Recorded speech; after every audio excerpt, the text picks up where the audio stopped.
Call. Hi. Yo.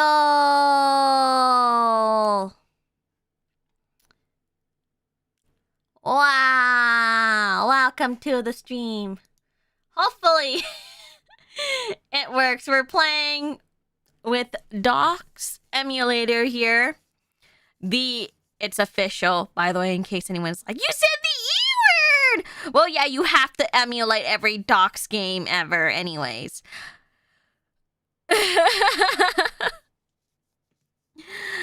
It's an official copy. I bought it off of Steam. DOSBox? Yeah. Anyways, I will warn everyone, I will be very, short-tempered today. So please understand that I'm very short-tempered today. Because the stupid place wouldn't give me my hot dog! I'm still very short-tempered!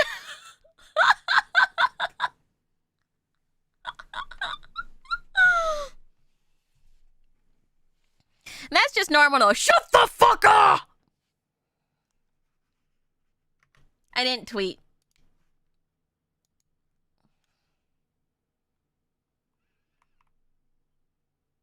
I guess I'll do it now. Anyways, I just want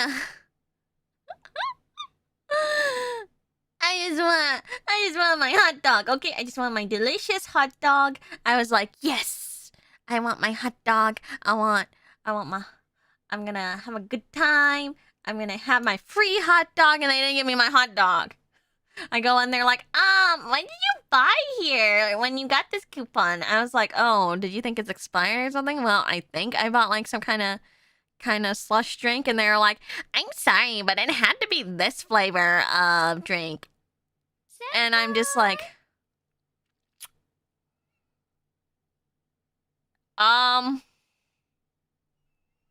it says here, no purchase necessary. You know, no purchase necessary. Redeem at any place. It's literally just like, you know, at participating location, hand this over to redeem. And they're like, no, you can't have it. And I was like, yeah, that's not how coupons work. That's not how coupons work. The moment it gets into my hand, you gave it to me, it works.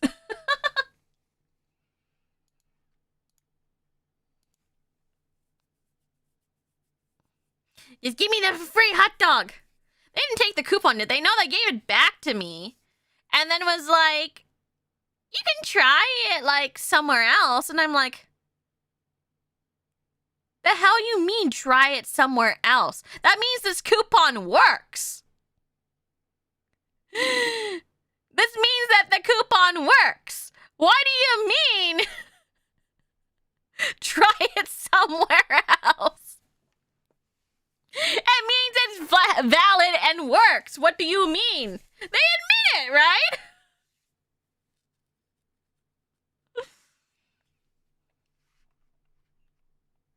Hold on. Ooh, point and click.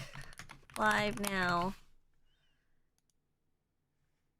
I should probably write the Tex Murphy, the Pandora Directive.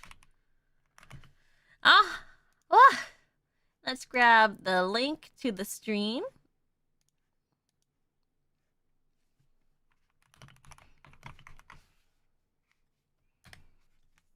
Post all. Grab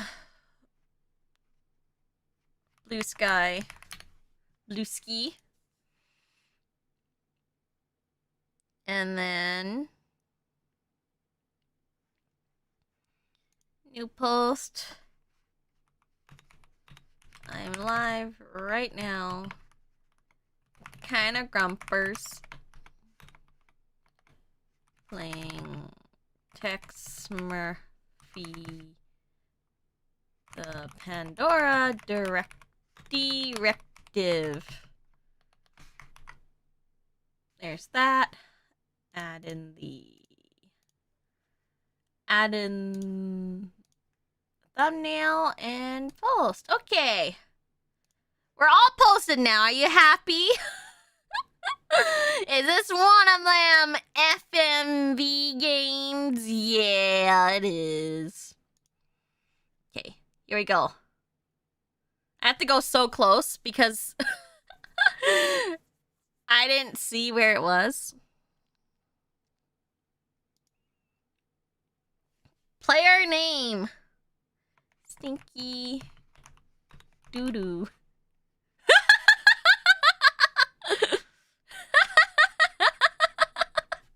Stinky doo-doo pants.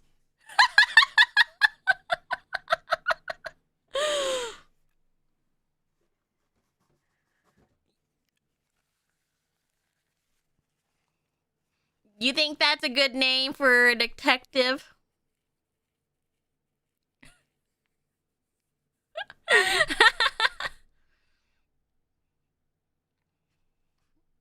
Stinky doodoo pants. Yeah, let's do that. Okay. Play level selection. Do you wish to play the entertainment level or the games player level? We recommend everyone except experienced game players select the entertainment level the first time through. There are hints available on this level as well as an option to bypass the more difficult puzzles referred to the hint system. The game player level is very challenging and should be selected by experienced game players or by players who are already gone through the entertainment level. There are no hints available. Instead of 1,500 possible points, there are 4,000. In addition, there are bonus locations and puzzles. Note, both levels have 3 narrative paths through the story, leading to a total of 7 combined endings. I have never played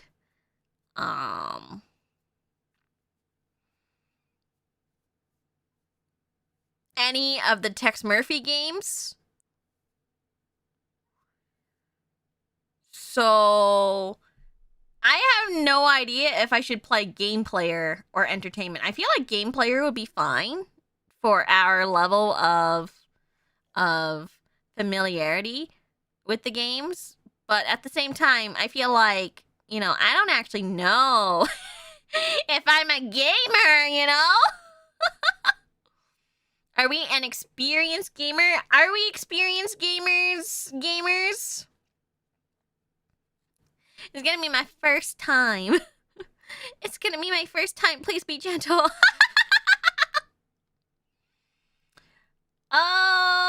But I do prefer, bonus locations and puzzles. That sounds good. That sounds good. I like that part.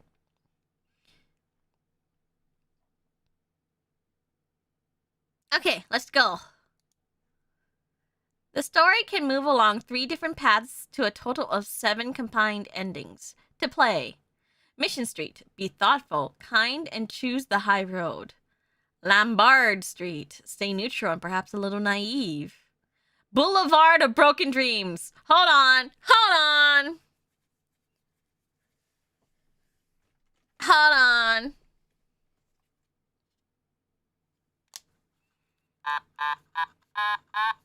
I walk a lonely road.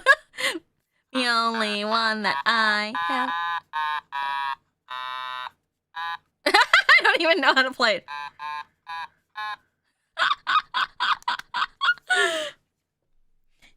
Don't hit me with a copyright, please. Don't hit me with a copyright, please. I walk a lonely road, the only one that I have ever Don't know where it goes, but it's only me and I walk around.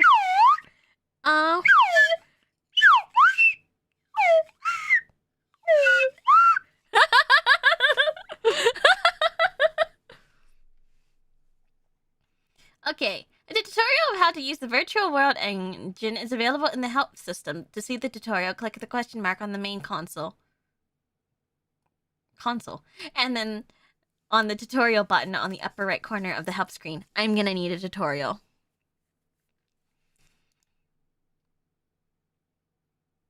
Can anyone hear anything? There's sound. Do you hear the sound?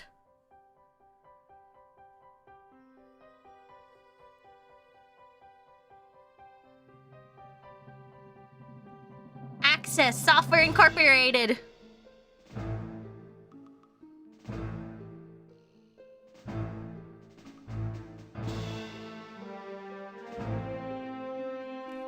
Okay, it presents the Pandora Directive.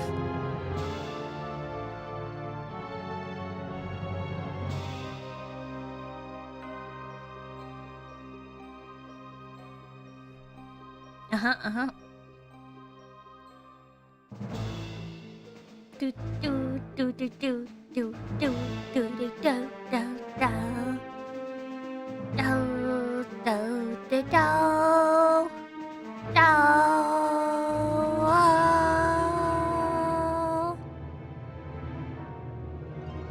San Francisco 2043. Anybody lives in San Fran? Anybody been to San Fran? Cisco? I've never been.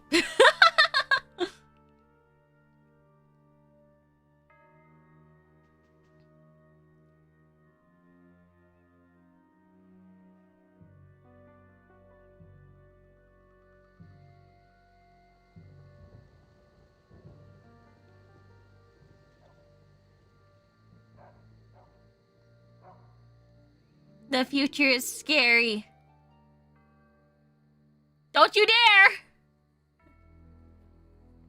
I'm watching you, senpais. I got the right to bear arms and I'm about to bury you in the ground.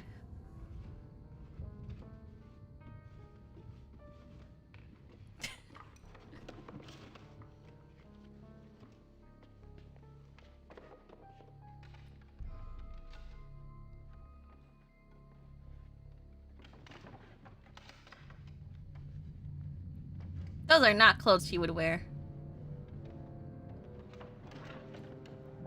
What are we looking at? Books?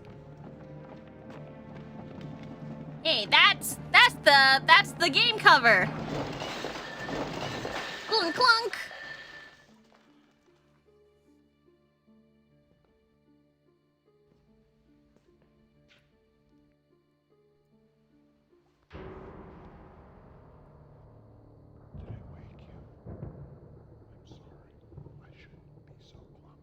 I'm sorry, I shouldn't be so clumsy. Don't worry, I'll take care of everything. Go back to sleep.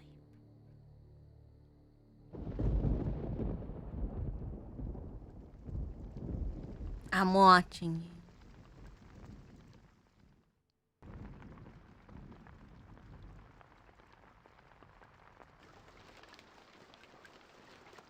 How very considerate of that murderer, huh? To be like, okay, just go back to sleep.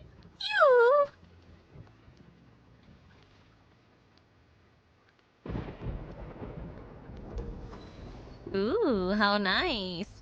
Actually, they timed that very well.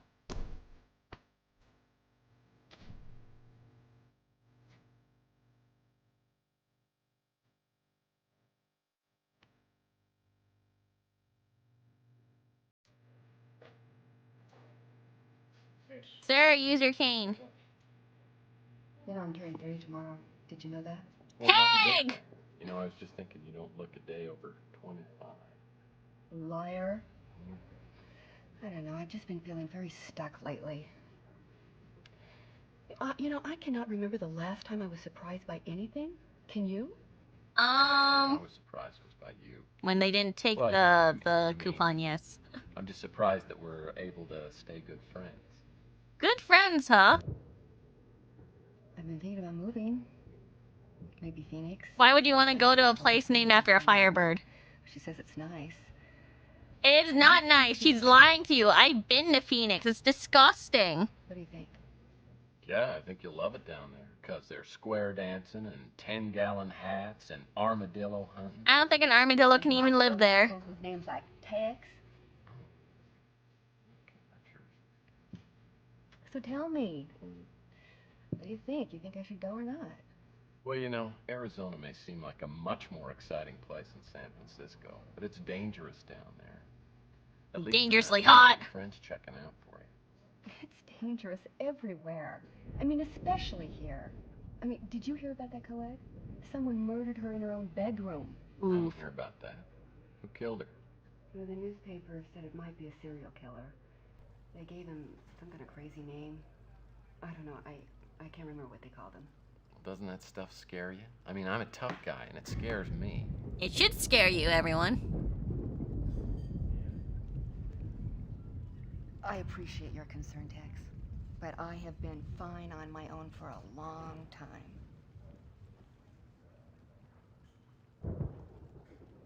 Famous last words. Famous last words.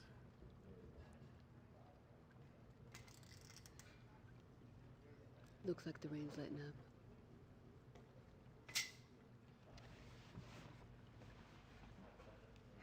I'm going home. No, no, no, no, no. Oh, yeah. Cary Grant and a pint of Haagen-Dazs. Hold me down. See you later. Red flag, red flag, red flag. Why does he look like that? What a schmuck. What a schmuck. What? Chelsea was giving you opportunities all evening and you blew every one of them. The Some PI PI you are. Well, you wouldn't know a clue if it walked up and punched you in the face. Would you know what a clue is if it punched you in the face? Listen, all I know is, every time I try and ask her out, she turns me down. It's from the distinguished gentleman in the corner. Distinguished gentleman in the corner. You bought me a drink? He bought you a bourbon. He bought you a bourbon, the expensive stuff.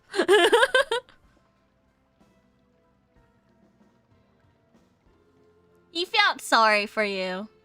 I don't think he's your type, though.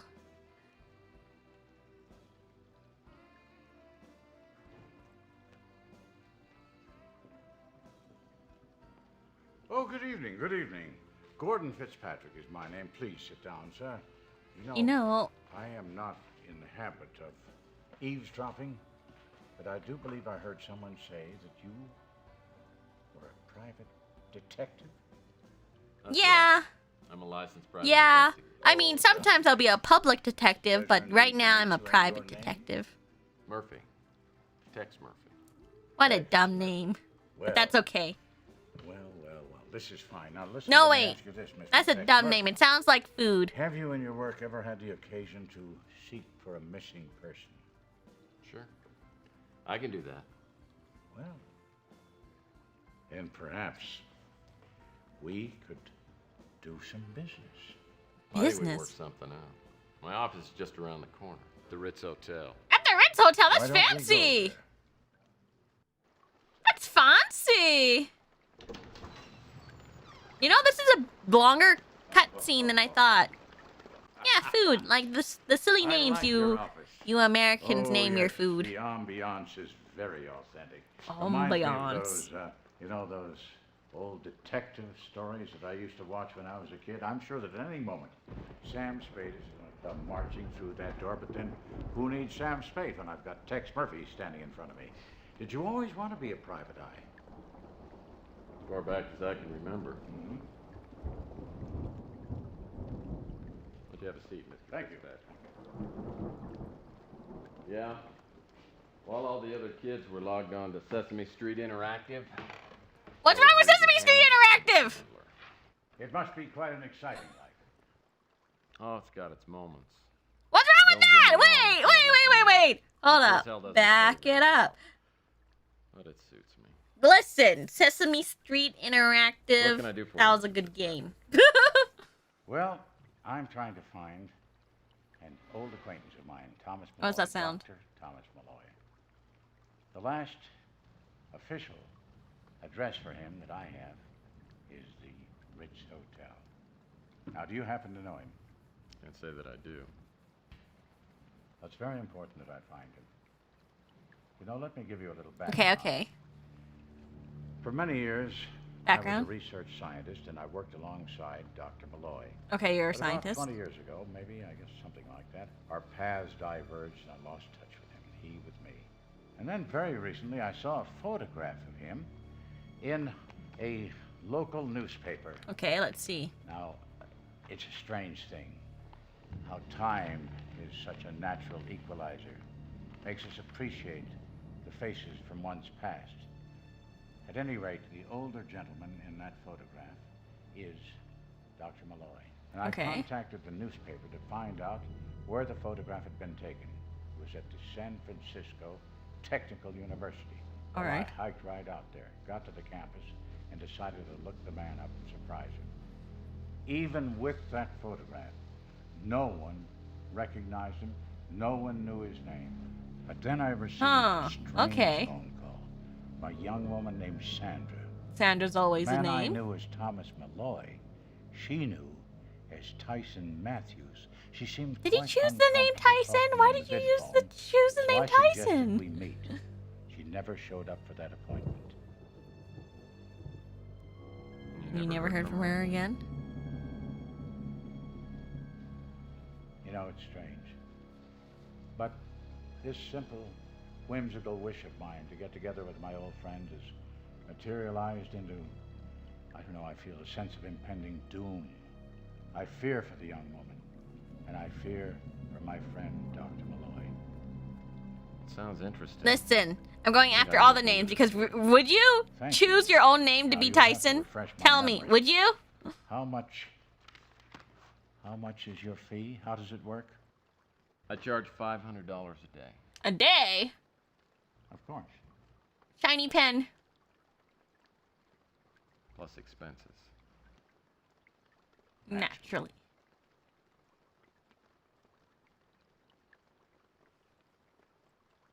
There, that should be enough to get you started. And here somewhere, there you go. I could be reached at that number. I'll be in touch. I feel we're off to a good start. Mr. Fitzpatrick.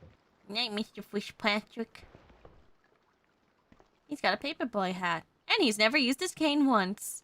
This is the first cash I've had in months. $4 grand. I owe Louis $200, and Rook says I owe him $300. But there should be plenty left over. Yes, sir. Things are definitely looking up. What? You rip it?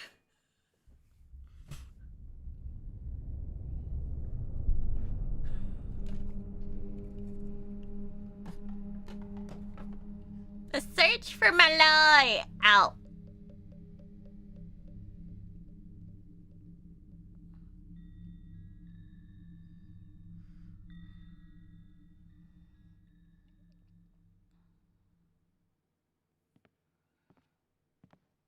I got cash. Well, it's not really cash. Fitzpatrick didn't give me much to go on. Just the newspaper photo of Malloy and the fact that Malloy stayed here at the Ritz. And there's Then that there's girl Fitzpatrick Fitzpatrick. referred to, Sandra. Sandra. Maybe I can track her down. First, I need to find out which apartment Malloy was staying in and then get into it. That means I gotta deal with Nilo, my landlord. It's the second week of April, and I'm a little late on my February rent payment. Look, I matched the fit, didn't I? Didn't I do a good job? Alright, okay. I would like to see, not the hint, but where is the help bar?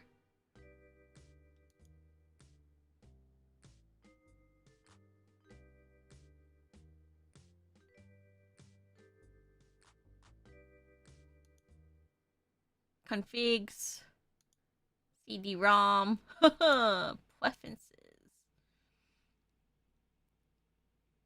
I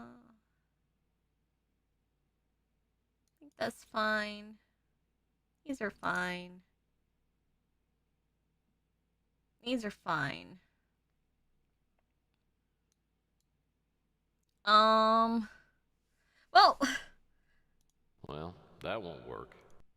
okay, let's look then. I'll pick up these clothes next time I'm expecting someone else in my bedroom. Yeah, fat chance of that. What's the AB part? Oh, okay, so it runs through these guys. We're gonna just do the point and click parts. We can just do the point and click parts. My parents found this in the attic and sent it to me. Yeehaw! I remember the pastoral days of my early youth, riding on my trusty Mount Striper, chasing bank robbers and horse thieves. And all that came to an end one summer afternoon during an electrical storm. The lightning struck a transformer near our home, creating a tremendous power surge. It was after the accident that my brothers and sisters started calling me Tex. Whenever I asked them, they'd just laugh and wink at each other. I never did find out about that nickname. Did they call him Tex because it shot him up and it made a shape of Texas? Really?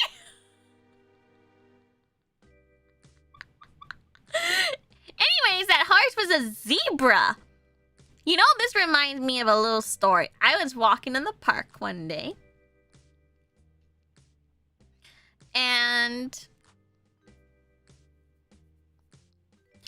honestly,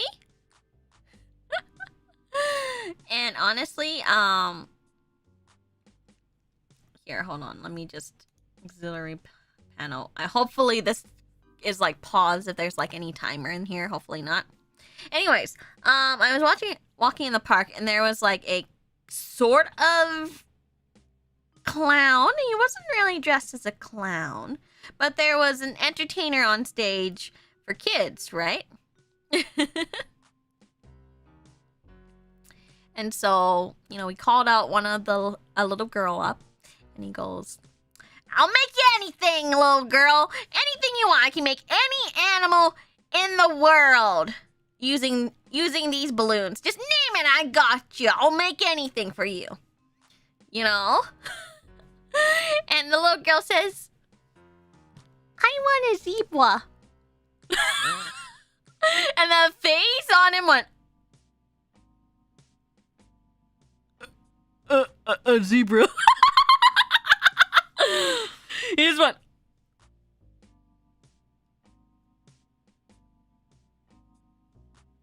yeah, I can make a zebra.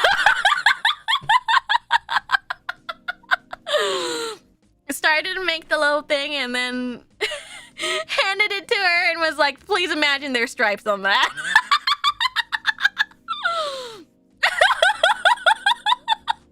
Honestly, I would have felt the same thing. I was like, oh, you know, a little girl, what's she gonna say? She's gonna say something like, you know,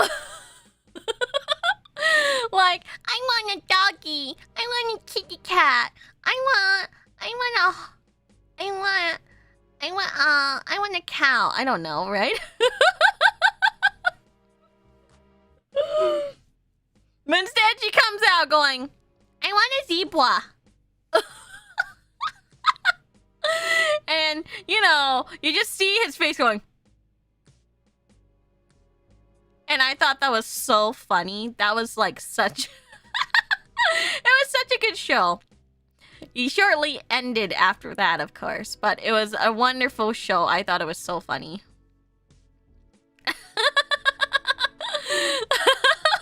Like, I feel like kids just hit you really in like really strange strange spots. Like, what if the kid comes up and is like, "Okay, kid, what do you want?" I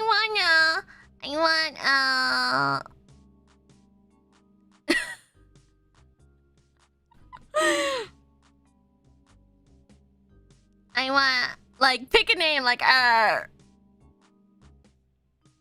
pick like a complex animal, and then you're just like, okay. Or they're like, "I want a dinosaur. I want a stegosaurus," or like some other long name that they have for dinosaurs, and then you're just there like, huh.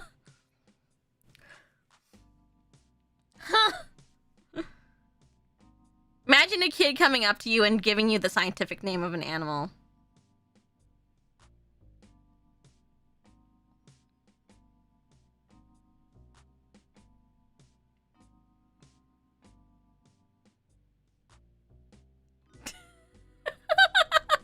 Let's see, well, what's like a...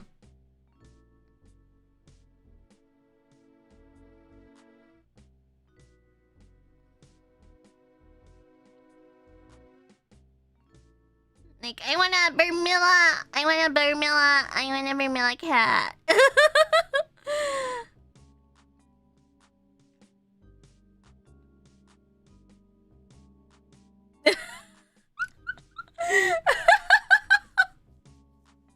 You know, just like, wow, okay, yeah, okay.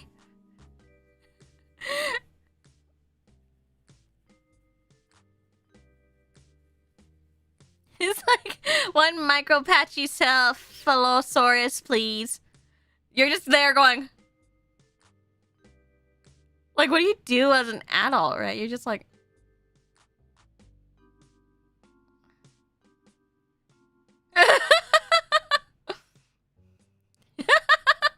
I want an Ursus Arctos Middendorfica.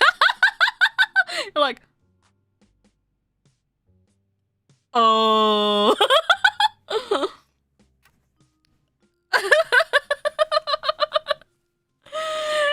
Anyways, just seeing that zebra reminded me of that. Okay, let's look some more. Hold on, let's close this panel. I'm sure it does do some kind of pause. Space Girl Doris. With your own form-fitting airsuit and come hither smile. Come hither, smile. I still dream of you and a lunar landing. Wow, you're so weird. It's my own little attempt at creative horticulture. Creative horticulture, huh?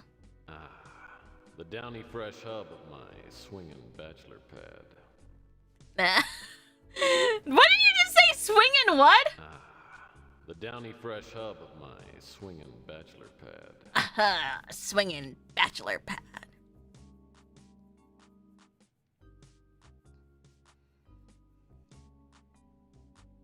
Can I get... That doesn't seem to do anything. No. Can I do open? Well, that won't work. Flashbacks! That doesn't seem to do anything. Well, that...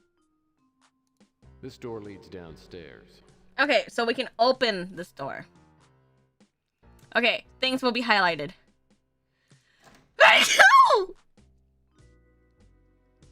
Excuse me.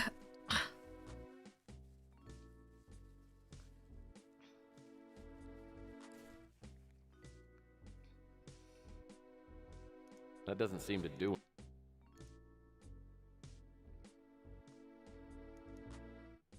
Use spacebar to walk around. Oh, wait. Oh! It's 3D.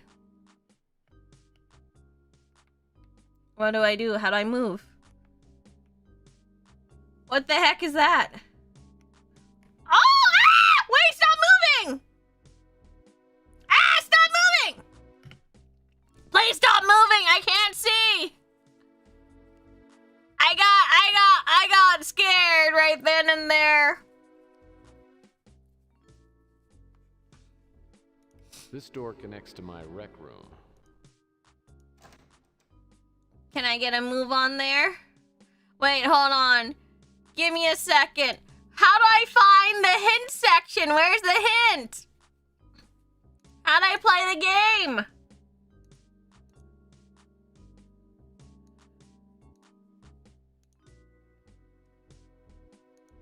Can I look at this? So Fitzpatrick's staying at the Savoy. Guess I can call him on my vid phone if I need to talk with him. It's too late to grab the pills. I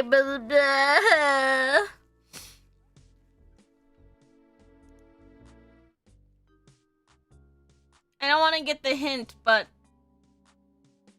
yeah. I want. Yeah, I get it. I just need. How do I play the damn game? Wait, is it this one? Okay, we got it. We got it. How to move around?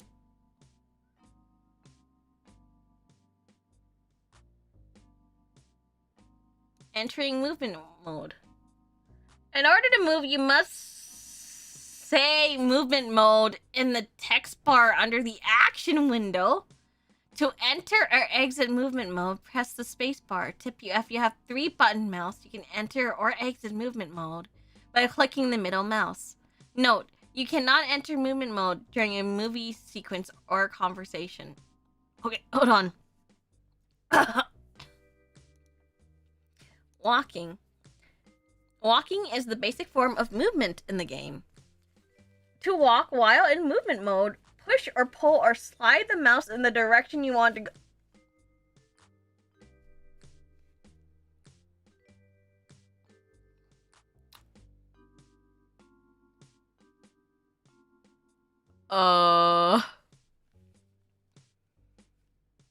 The mouse reacts very similar to a joystick. Moving the mouse forward or back will move you forward, or in reverse direction, moving the mouse left or right will rotate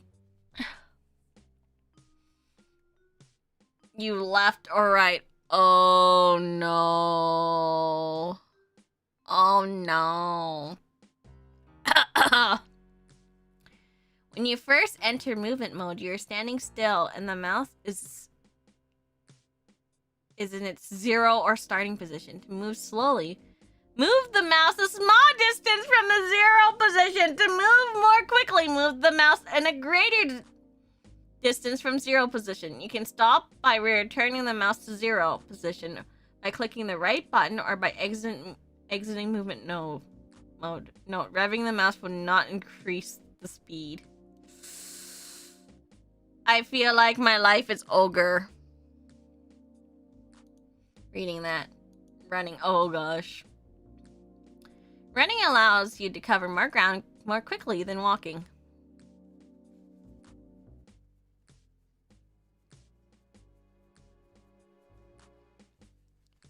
While in movement mode, push or pull or slide the mouse in the direction you want. While moving, press and hold the R key. Releasing the R key will slow you to a walking pace.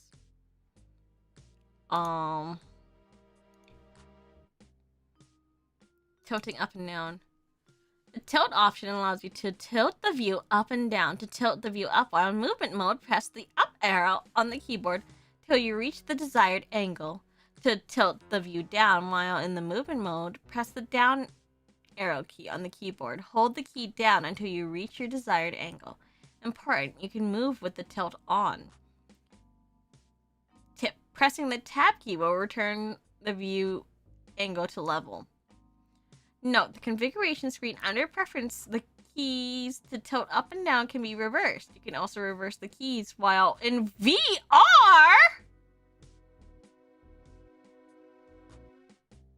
by pressing F8. F7 restores them to default. VR? When the heck did they get VR?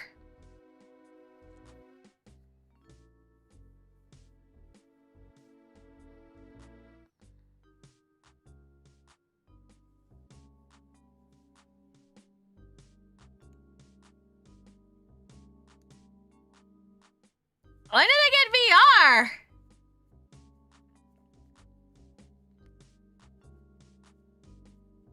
This is a DOS game. I mean, it did exist at the time, but how did they do it? Does anyone know how they did VR stuff? Like how they would do that for this game? Okay, turning your head. Actions keys. Okay. Turning your head options allow you to turn your head to alter the view without changing your walking direction. To turn your head, press and hold the following keys. A, look left 30 degrees. S, look right 30 degrees. Z, look to the rear. Q,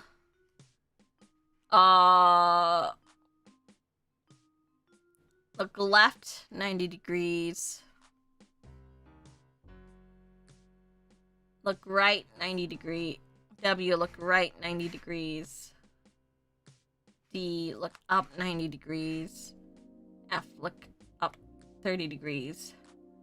Tip to change your walking direction to match the current view while holding down or more head turn keys. Double click the left mouse button to switch into interactive mode.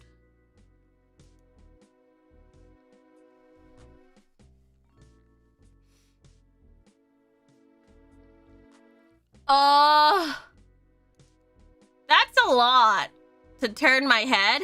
Sliding left or right. The slide option allows you to move laterally sideways, while to slide to the left, while the movement mode, click and hold the left mouse button. Move the mouse to the left. While the movement mode, click and hold the left mouse button. Move mouse to the right. I'm sure a few people were tricked into buying a $1,000 VR set in the 90s. A bunch of you spend more on VR nowadays. Let's not kid ourselves here. A lot of you spend way more nowadays. What was the cost for the like latest VR system from what's that brand called that does the Vive or Vive, whatever they're called?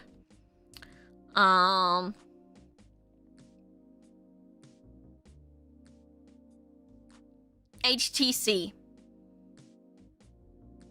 HTC is like their newest pre-order, I think, is like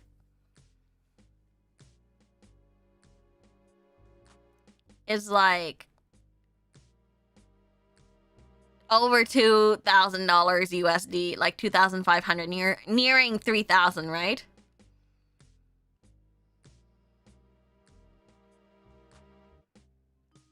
Like, it's pretty expensive.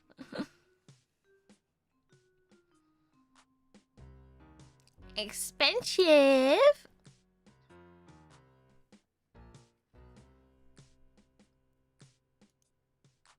Oh, wait. Oh, shoot. I keep on exiting.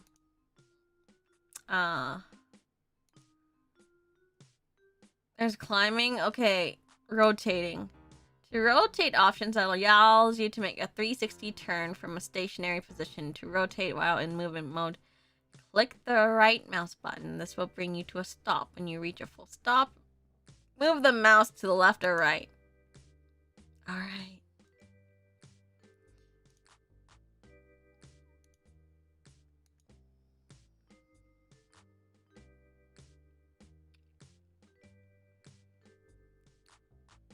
Moving up and down.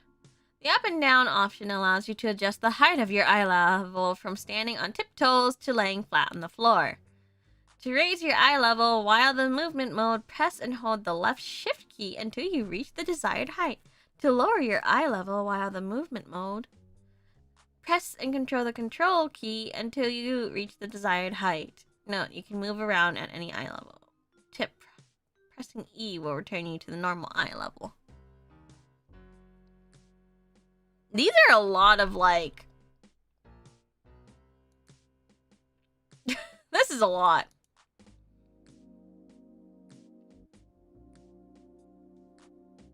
Okay, climbing.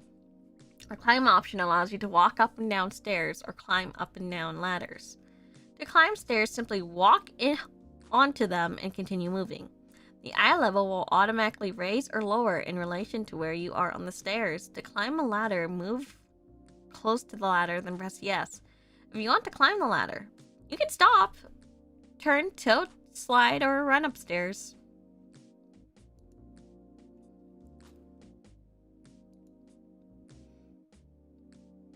Alright, stopping. There are 3 ways to stop your movements. To come to a stop without exiting movement mode, click the right mouse button, or return the mouse to its 0 position. See walking. Come to a stop and exit movement mode, press the spacebar. Note, if you have a 3-button mouse, you can stop and exit movement mode by clicking the middle mouse button. Opening and passing through doors.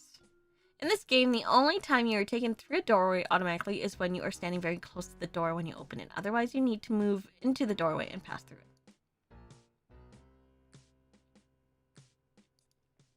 The travel system is not related to the type of movement discussed in the section. For further information and our instructions, see how to travel in the help menu. They didn't make this intuitive at all, did they? Alright.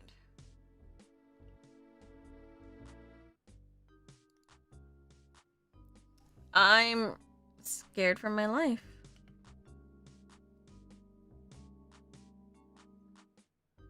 Oh, okay. Hold on. Oh. Okay, I literally have to, like, it's like... What the heck is this? The guy who sold me this hormonotron said it would make women obsolete in my life. But I can't get it to work. Hormonotron?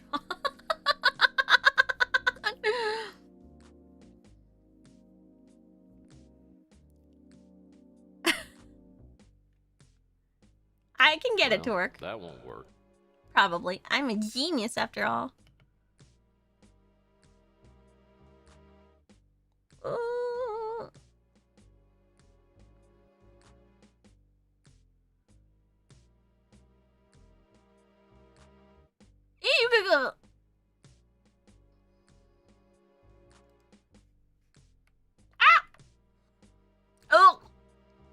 Oh, I didn't take my pills.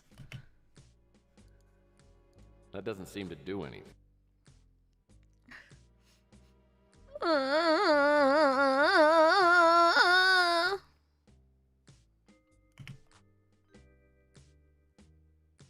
Where am I now?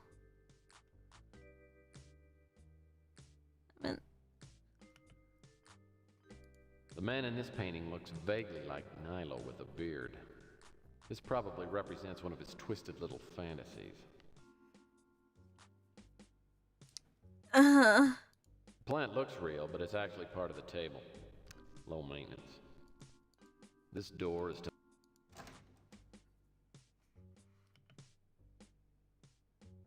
Excuse me. Okay. Stop. Okay. See, you see, guys, I have a problem. My pills take quite a while before they can activate. So that's gonna be a little bit of a problem.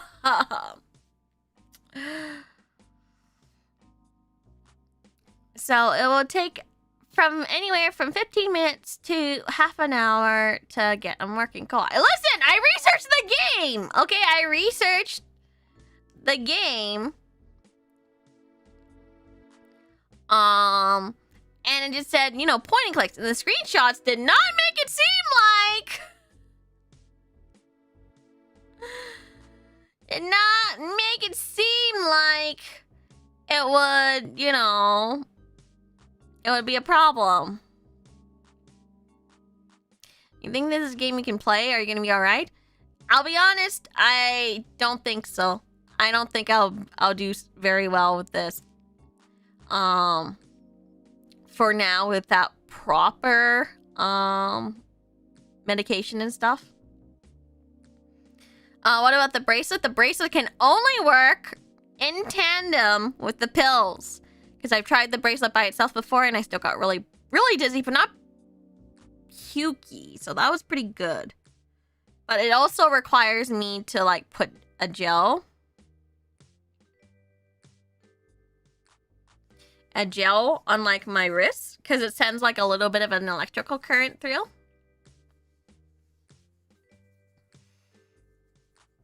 So I'm just like,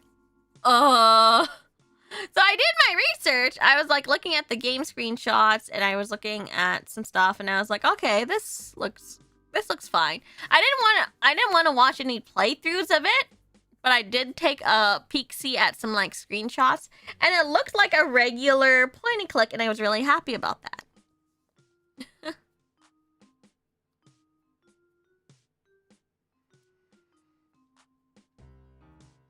And, like, let's be real, the mouse sensitivity back then is so different from the mouse sensitivity now. Oh, my goodness. I feel really bad though. I feel really bad because I was looking forward to this game for a long time. I didn't think it would move, I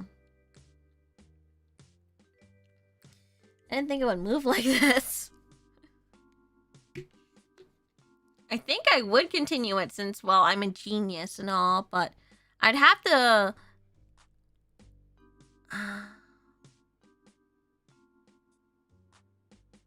I might have to continue a different game or something. Is that okay for everyone? I didn't want to watch a game's playthrough because I didn't want to spoil myself, right?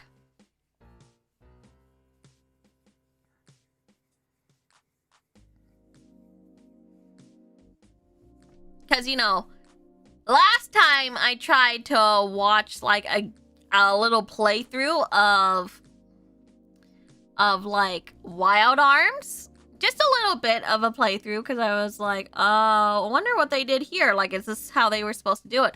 The person playing it just spoiled the game, and I was like,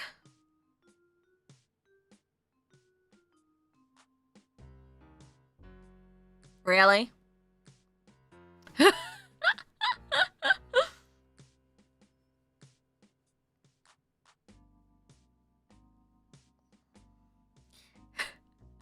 Like, he gave a big spoiler.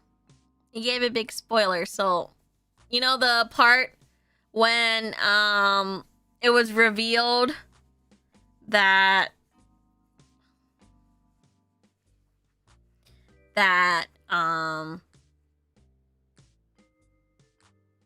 Rudy's arm gets cut off?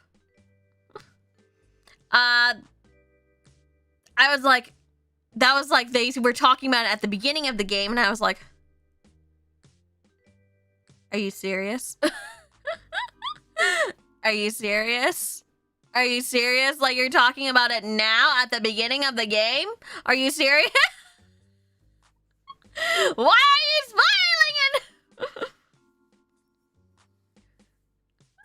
Why are you spoiling it now? So that's why I don't watch, like, Let's Plays or playthroughs that... Because I don't know who's playing. If it's someone who's playing blind, great. They won't know anything. But if someone's, like, you know, played this a million times, they're probably gonna spoil it. I feel really bad, though, because I was really looking forward to this. Because I was like, oh my gosh, another point and click, let's go. I haven't watched the Wild Arms VODs yet, so no spoilers.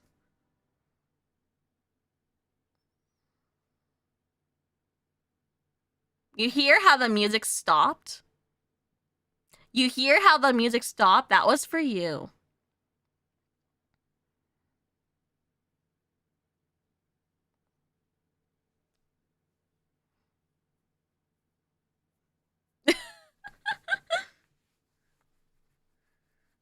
That was for you. What do you mean you haven't been watching my Wild Arm streams?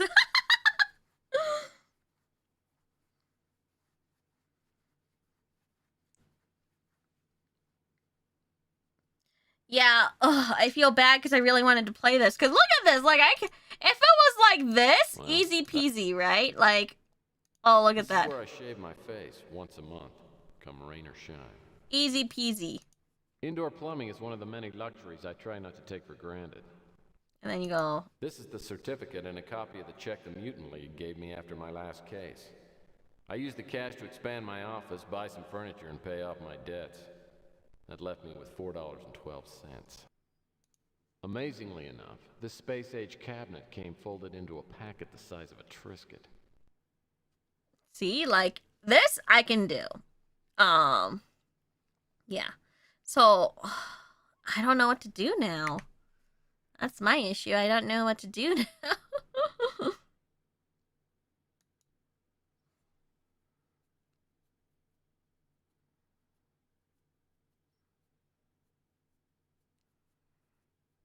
Do you have another game in mind? To be honest, no?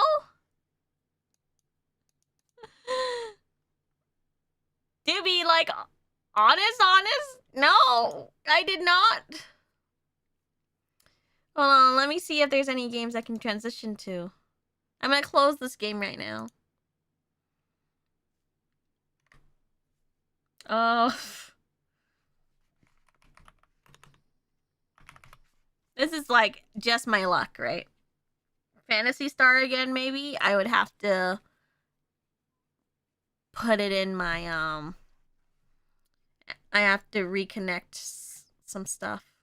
Well, maybe. Maybe I can. That means I have to change the title to Fantasy Star or something.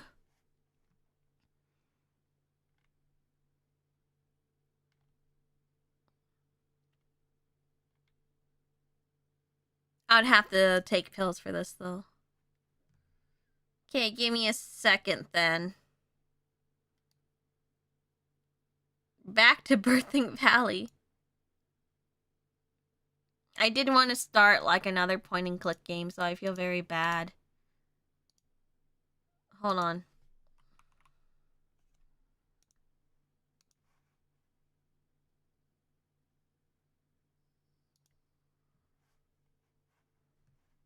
Let's turn that off. Let's turn that off.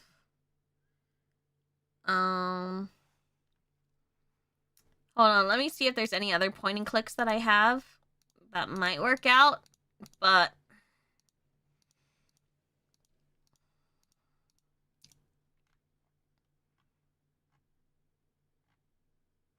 You know what? What about an old Telltale game?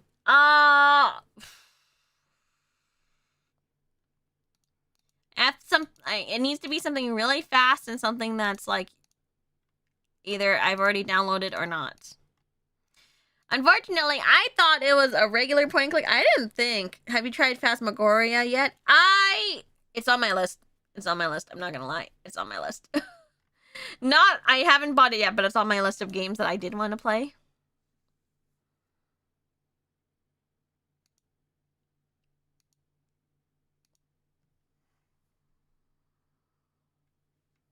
You know what? Let's do some, what do you call it?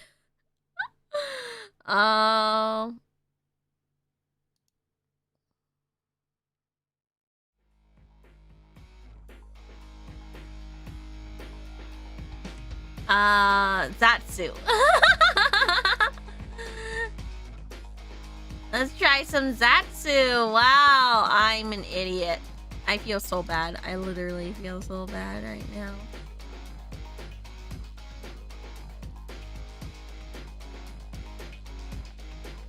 Well, I guess no chat. Anyways. I legitimately feel so bad because I was so ready for this game.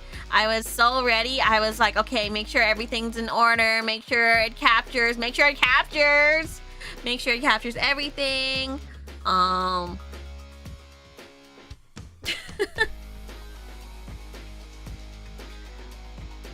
Because I remember having the worst time ever. Like, a lot of DOSBox stuff is extremely hard to capture.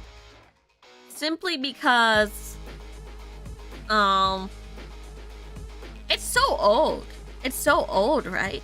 So it's hard to get it to capture. And when you do get it to capture, sometimes it will push everything off to one side, or it will be like, having a really hard time. Maybe it'll be like in a corner, or you can't full screen it. It has to be like in a small screen, so it can be really janky.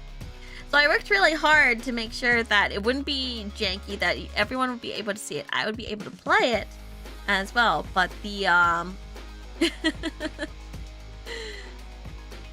didn't think the playthrough of it would be so 3D.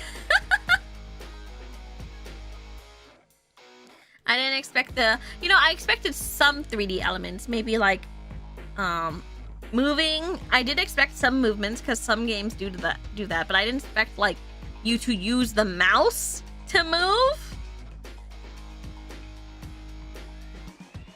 I didn't expect you to use the mouse to move, and I didn't expect most of the mouse movement to be the entirety of the game, you know? So yeah, these surprises happen, but oh, I feel so bad still. I actually wanted to check out the oh yeah, and the Steam trailer just shows like the FMV stuff, so I was like, oh yeah, I love FMV stuff, yeah. I was thinking about trying out like some of the other Tex Murphy games, but it looks like the games for the Tex Murphy games are a little weird. Cause the first game, Mean Streets, it looks like it's a flight simulator game.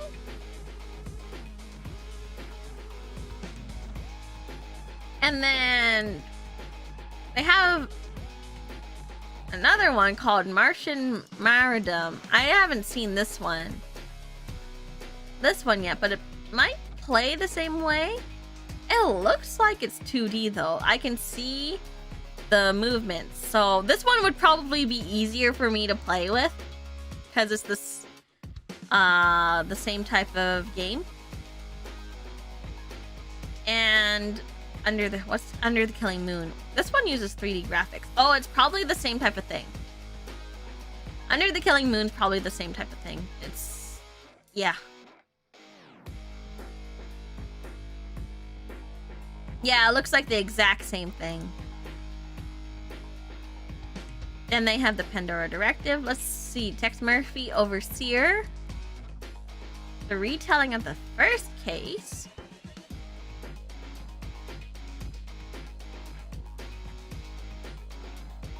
Let's see. Okay, this one's kind of interesting. I'll read you a sentence from here. Ready?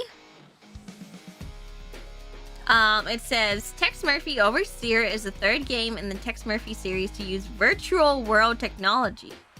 For Overseer, Access Software created a new virtual world engine designed to be used in Windows 95 and 98. That's really interesting that they wanted it to be like VR. It looks like.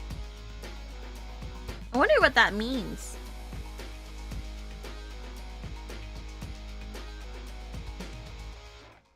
How did they do VR back then? Yeah, virtual world technology means 3D movements, but how did they do VR? Clearly you guys saw the words VR there, right? Also, I should probably move my hat and stuff. Hold on. Tips Fedora. Howdy!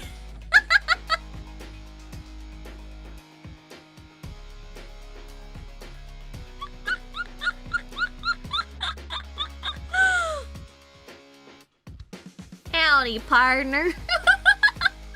Or my snippet.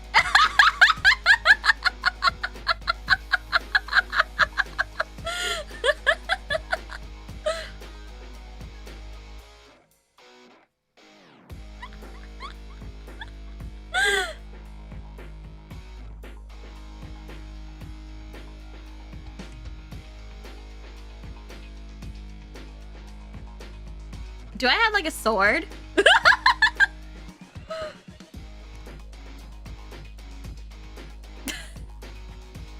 Stay behind me.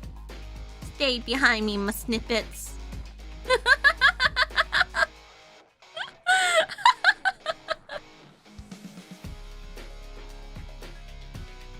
While you were studying VTubers, I studied the blade.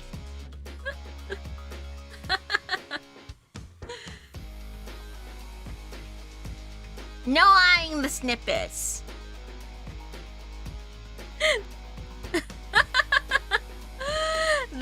My snippets belongs to me.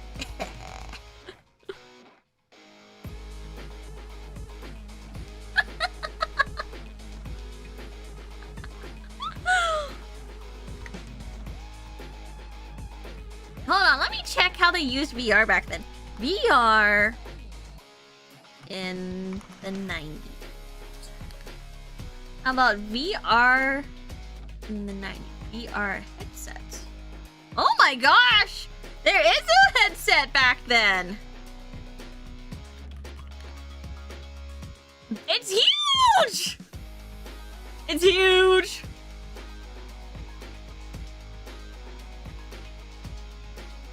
Oh my gosh, there's a BBC video on it.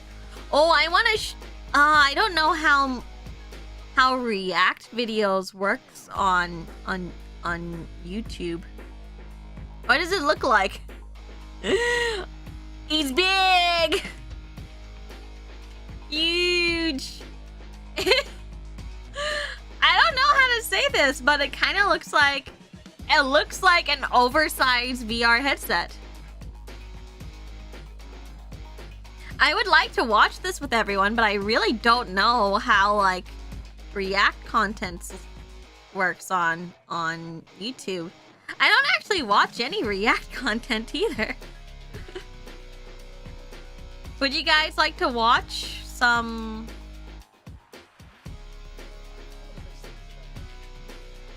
videos with me?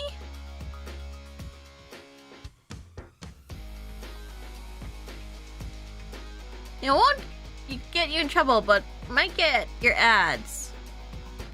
Yeah, I just don't want to get bonked either.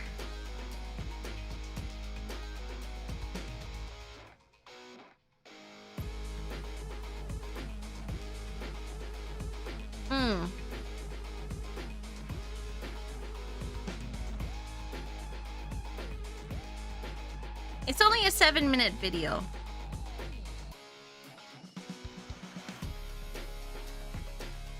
I hope you don't mind me trying out a React content. Give me a second.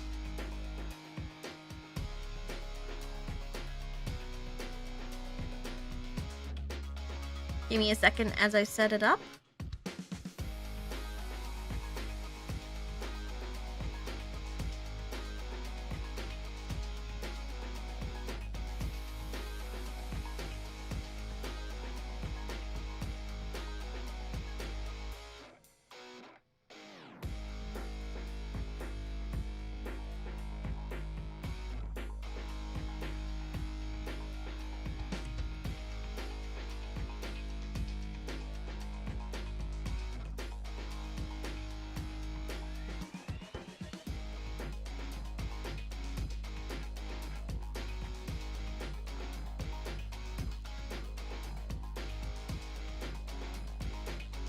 Okay, Mercy. Hi, Kendra.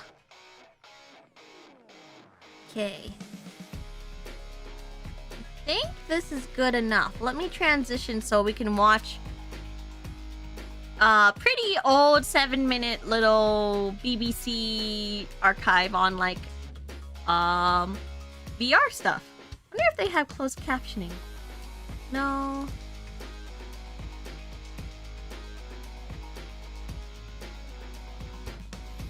Do they have subtitles? Well, they have English generated, auto-generated. That would be good enough, right? Okay. Let's move over then.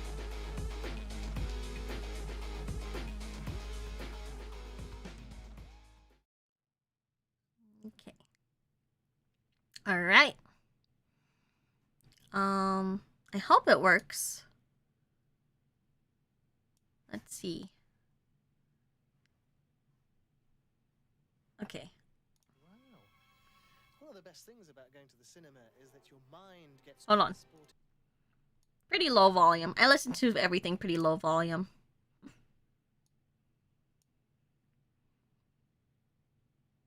Wow. One of the best things about going to the cinema is that your mind gets transported far away from reality. Of course, I can only enter the story mentally. There's no way yet that I can physically get involved in all that action. How's the volume now?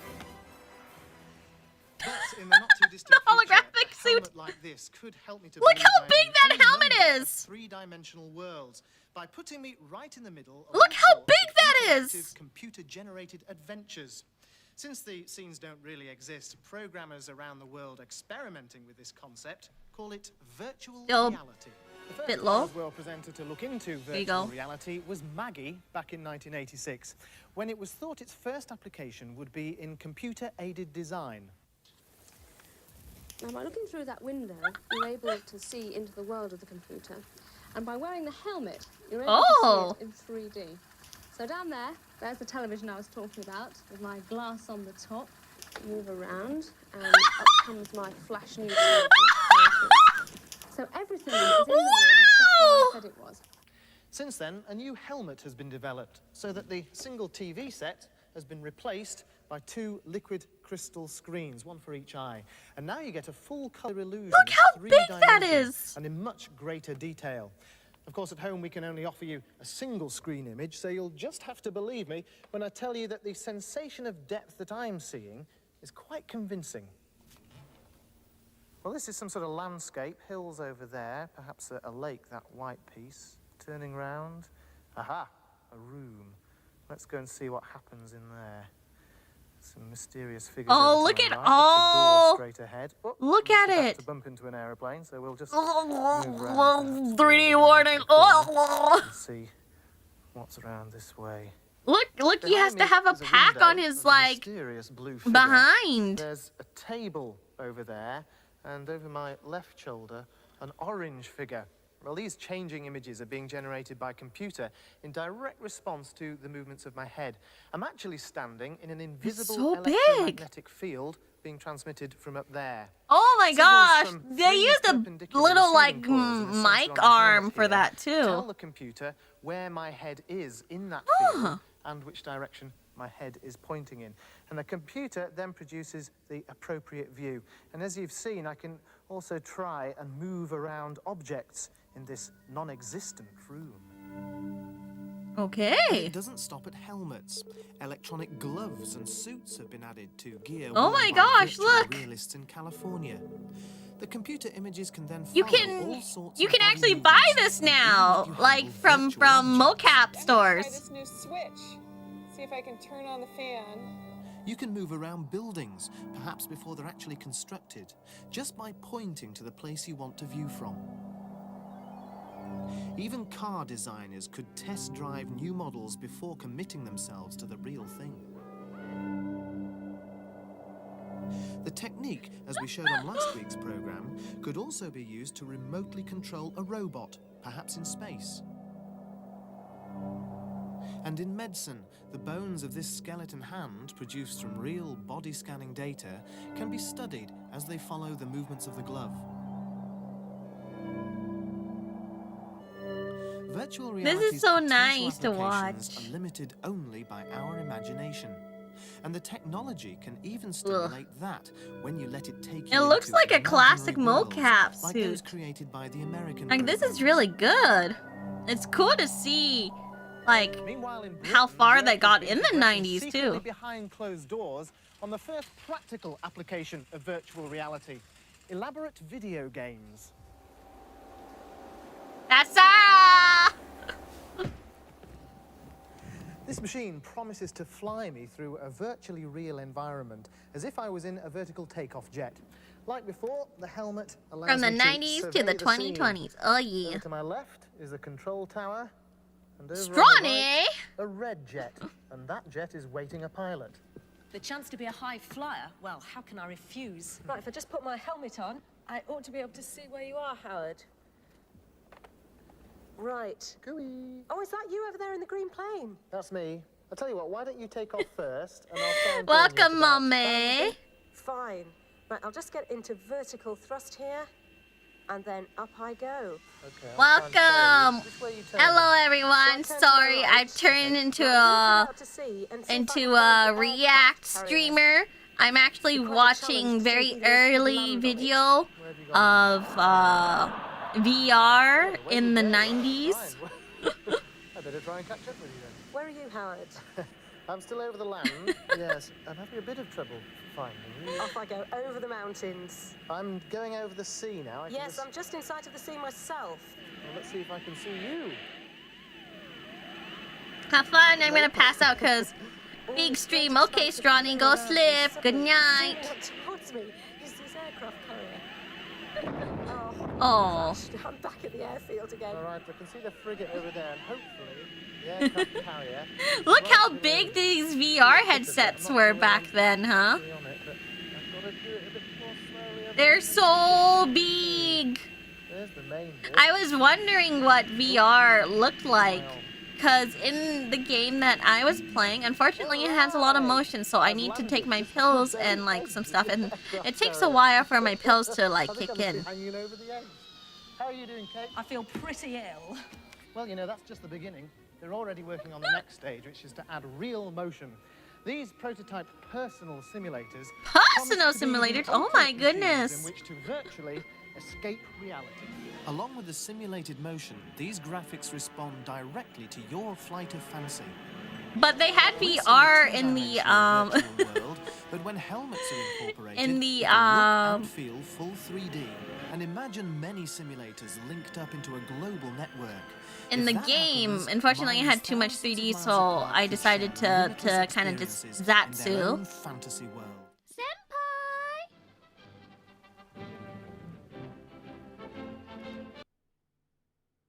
Oh.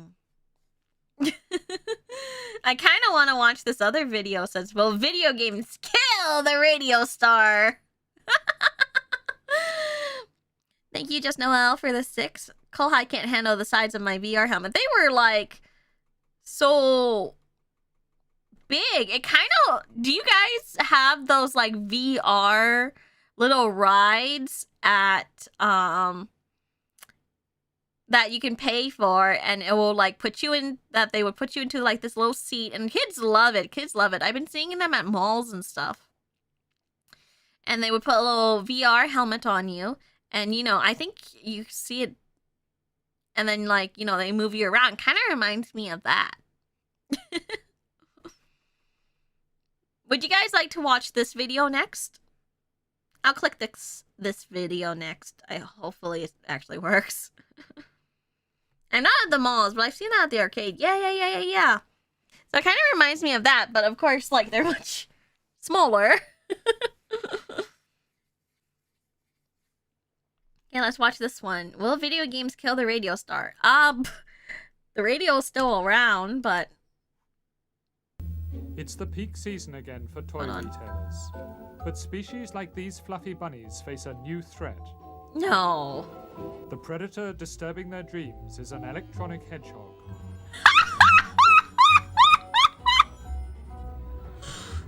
It's one of the new video games sweeping the youth market. There you go! Played on an ordinary television screen with a special console, they are really just a domestic version of the games you find in amusement arcades. Much depends on the crucial. Oh my Christmas gosh, season, look at that! They had but a little UK gyro market for guy. video games could reach £500 or £600 million this year. At this party in Hamleys last Tuesday to launch Sega's Mark II version of Sonic the Hedgehog, there was plenty of celebratory hype. That's an incredible number. I think worldwide we may have got to 5 What the million fuck? This people isn't Twitch. today. Shut up. As Sega's Nick Alexander told the partygoers, they pre-sold 750,000 copies to the shops with a retail value of £27 million. 27 million pounds. That's still a lot, right? Around 10 quid a time. That's 20 million pounds. That's 30% than Sonic has taken on its first day. The explosion in video games like these has been quite extraordinary. Even though we're in one of the worst recessions this century and consumer spending's flatten its back, sales of video games this year are expected to at least double. So it's going to be a bumper Christmas Mark II for is so Sega funny. and for Nintendo, the two Japanese rivals who've cornered this market. The problem is video games are taking away sales from other parts of the leisure industry. Here at Nintendo in Japan, Sega's bigger rival, Okay. creator of Mario the Plumber, profits are set to reach $1.3 billion this year. It'll make Nintendo the third most profitable manufacturer on the Japanese stock market, and a fierce competitor internationally. Toys have been first in the firing line. The impact the video game market has been having on other parts of the industry have been mainly in terms of the toy industry, and also to a lesser but increasing extent on the music industry. recorded sales How? of music have remained reasonably flat if you look at leisure spend between 88 and 91. Wait, how does video However, games going into affect record music shops, you and can then see that toys, right? increasing shelf space is taken up by video game software. It's so funny, These but games like first started appearing in Britain's largest music the retailer section for during the video summer. games has They're now in become about 180 so of their small. 300 stores. Relative to the music market, it's already half the size, so it's a big market. It's the sort of market that our customers are interested in, particularly these teenagers who are interested in exciting, innovative products. With the recession taking its toll and the teenage population falling, this competition from video games comes at a bad time for the record industry. Despite rapid growth in compact discs, music sales have been stagnating in money terms and falling in volume.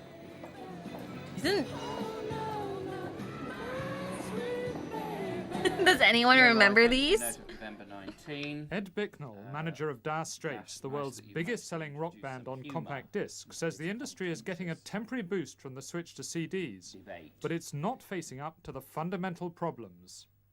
When I was growing up, buying records Damage by the Beatles, management. for instance, or Elvis was a big event. I mean, you waited till that new Beatles record came out and you rushed off to the shop and you bought it and you took it to school and you played it to your mates and all the rest of it. With kids rushing out to spend their money on records by groups like the Beatles, it was boom times for the music industry. Buying and listening to music was quite simply one of the main things to do. But times have changed. Technology has transformed home entertainment. And many young kids now are growing up spending their time and their money on this kind of strange electronic world. Strange? Ghouls and Goblins? Later. Is For it the video Ghouls and games Goblins? generation, it's each new bit of game software which is greeted with such intense interest. Oh, And the this games seems are so rapidly put nice. through their paces to see how they shape up. Where the hell am I? What am I doing? Me when I play any game. I want to fly. Look, I've got 3 tails. Look how I get all coins. Look. Nowadays, it's a stronger youth culture than rock and roll is. I think that rock and roll has become. Wait, very, what's very the anime bland on his shirt? It and says faceless, that music Bell. on the whole. And I think video games has captivated that sort of an audience looking for something, and it's captivated them with the interactive side of it, with the whole sensory experience of colour, sound, gameplay, everything like that. We do have a problem in the music industry, and in a sense I'm part of it, which is that the majority of people who are controlling it are probably now in their 40s or 50s. And maybe it's it's just a simple, straightforward thing that people don't understand the psyche, if you like, of a 12, 13, 14-year-old. I think we're looking forward to a very good Christmas. 42-year-old John Preston, who runs 42 years old?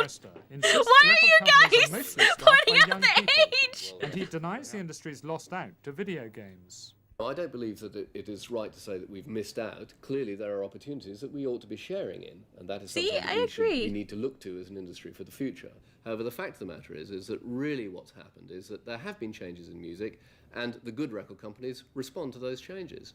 Possibly bad record companies won't respond. There you go. He's But whether or not right. The music industry is still in touch with today's youth. Are video games really going to last? Consultants Booz Allen and Hamilton reckon they are here to stay, and that the UK market's still relatively immature. 1 in 3 households in the United States have video game consoles. In England at the moment, you've only got 11% penetration, so approximately 1 in 10 households have a video game. There's obviously great growth potential in the English market if you compare it to the States. Sega claims there's big potential among adults, and one of the fastest growing parts of its market now is 20 to 45-year-olds. However, even Sega admits growth cannot continue at present rates. Our feeling is that for next year the market will grow maybe another 50% on this year.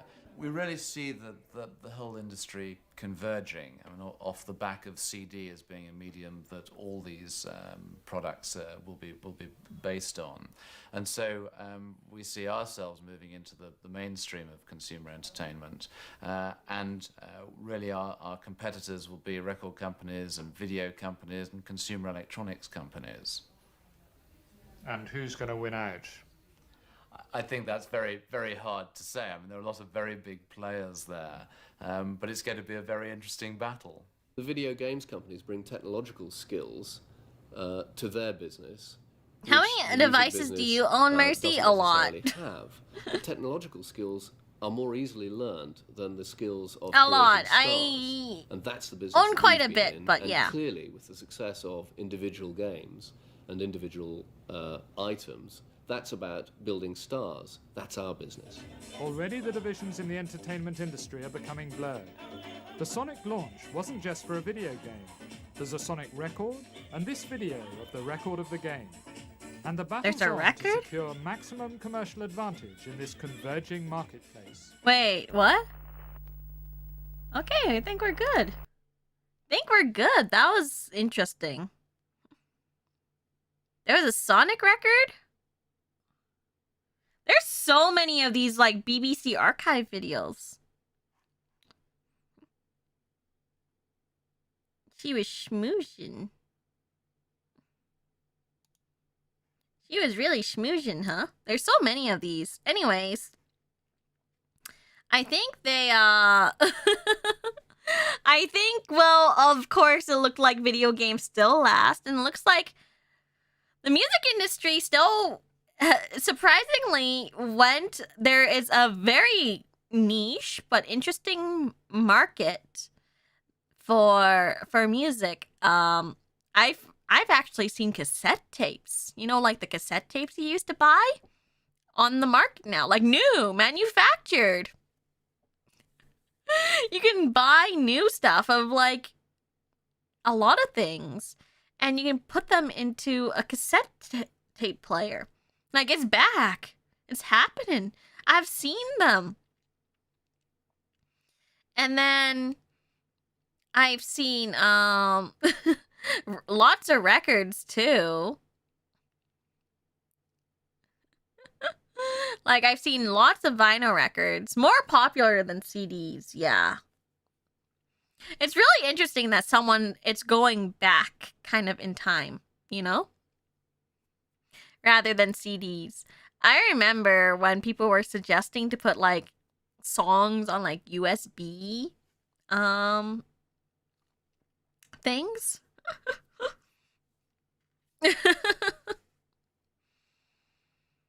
So it's really interesting to see it that way. I do have quite a bit of CDs, but sometimes my CDs are kind of like, you know, not doing so hot because they used to get scratched a lot, you know? Yeah, it's like a bit like retro gaming. A lot of like things are being re-released back into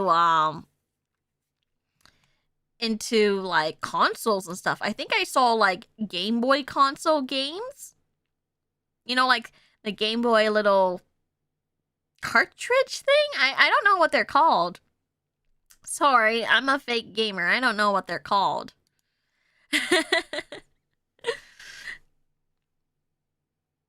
Cartridge is right. Yeah, I've seen one of like kind of a game that was meant to be like a retro game, but it's like made in 20-something.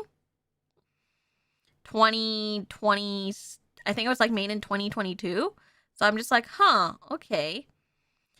Yeah, and people like make physical copies of like games that they make that are, you know, retro. I know there's a Rugrats game made for the NES this year, exactly.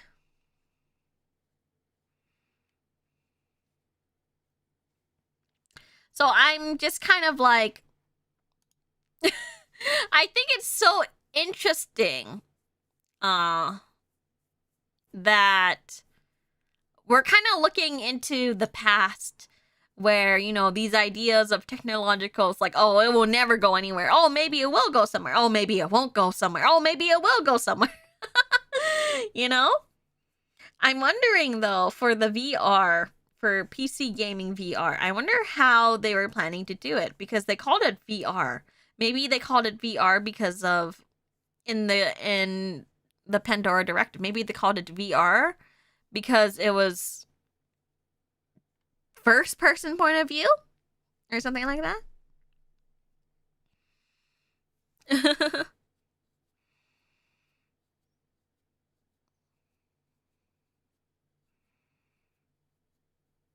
Like, maybe it meant like a different kind of virtual reality. So I was shocked. I was like, wait, is there a way to actually play VR in the 90s on your computer?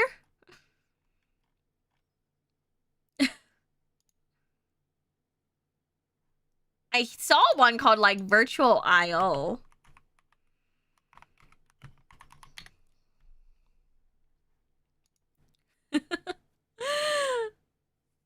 Eyeglasses. Personal display system.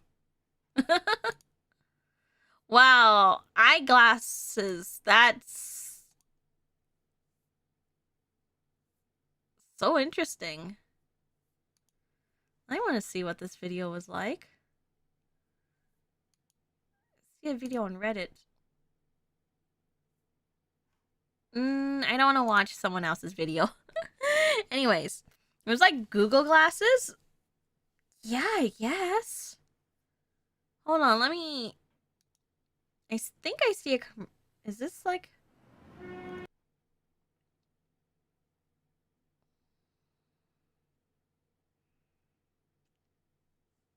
I don't want to watch like weird videos on the internet, you know? Like meta glasses of the 90s. They must have had something, right? I see some stuff that says like that was like released in 1995. Virtual IO eyeglasses, virtual headset display systems, 1995 complete kits. How much did this cost? Oh my gosh, it costs like $900.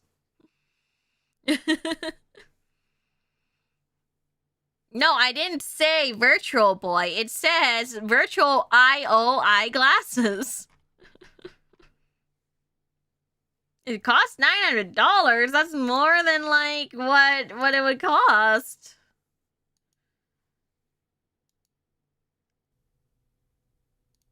I want to like show everyone, but I'm also a little worried that it's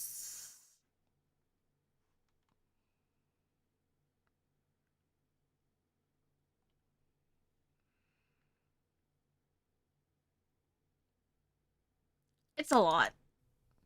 After years of hype and I don't want to listen to someone's essay. Like, I just want to see the commercials they had for this thing. You know? That's more than VR today, no? Well, it depends on how much someone does things for VR. Hold on, let me move back to just chatting.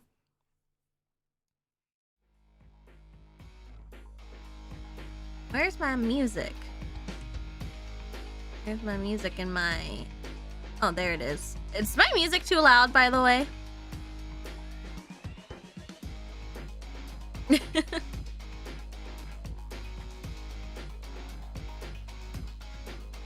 Okay, it's fine. Okay.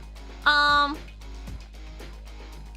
wish I had like calmer music for like for like just these chats, honestly, like some kind of chill songs.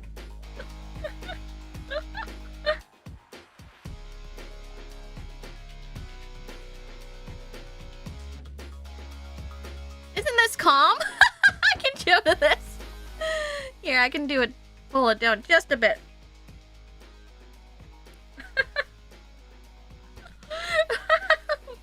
Something chill, but still like fits the vibe, you know? Just for chatting stuff.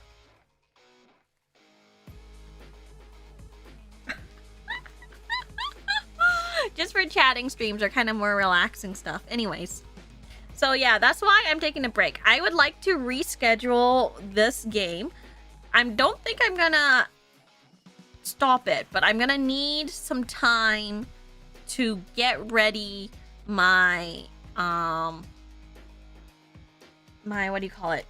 Motion sickness stuff, because it takes a while for the motion sickness pills to kick in, and also I have to pair it with the bracelet because, you know, I will still feel I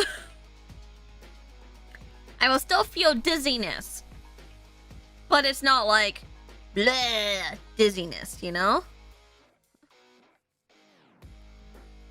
Yeah, I didn't expect to need my motion sickness stuff today, because when you look at the screenshots of the game, it shows you like basic point and click stuff. The way you move in the game currently to investigate things is that you kind of like move your mouse, and then to turn you move your mouse. So that's really interesting, right?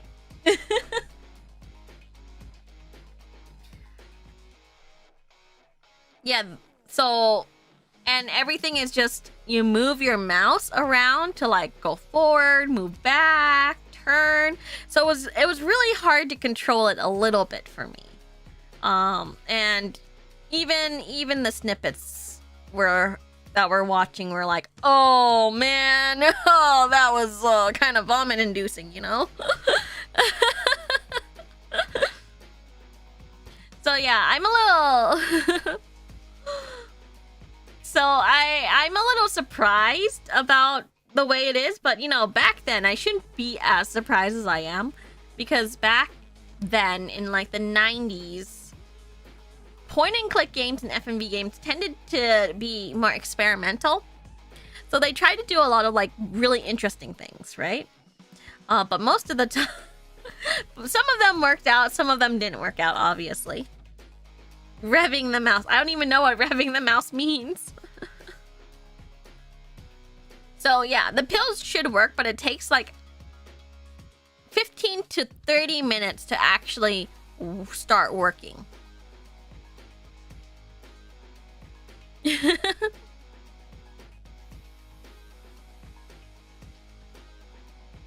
I didn't realize I had motion sickness. I think I told a lot of snippets this before, but I didn't realize I had motion sickness until I was watching 2001: A Space Odyssey. And I think it's only really exclusive to screen.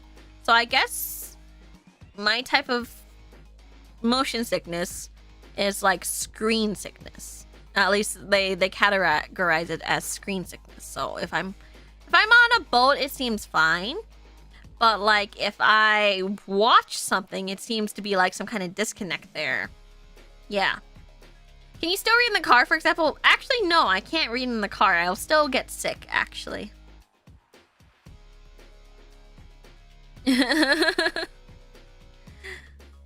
No, I still get sick. I tried.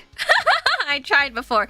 Sometimes when I read your messages or your comments, well, if I'm like hanging out with the girls and like they're driving, I'm just like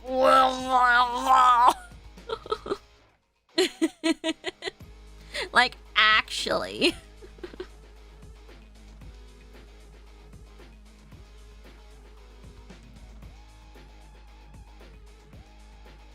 Does your sickness go away when you drive?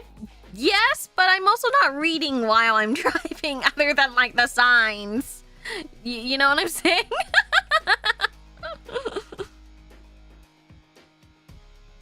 It's really interesting that way.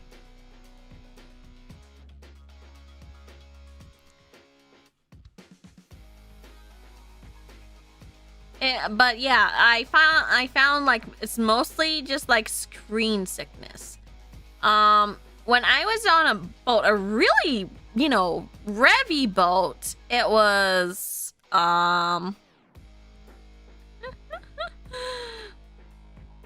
it was quite.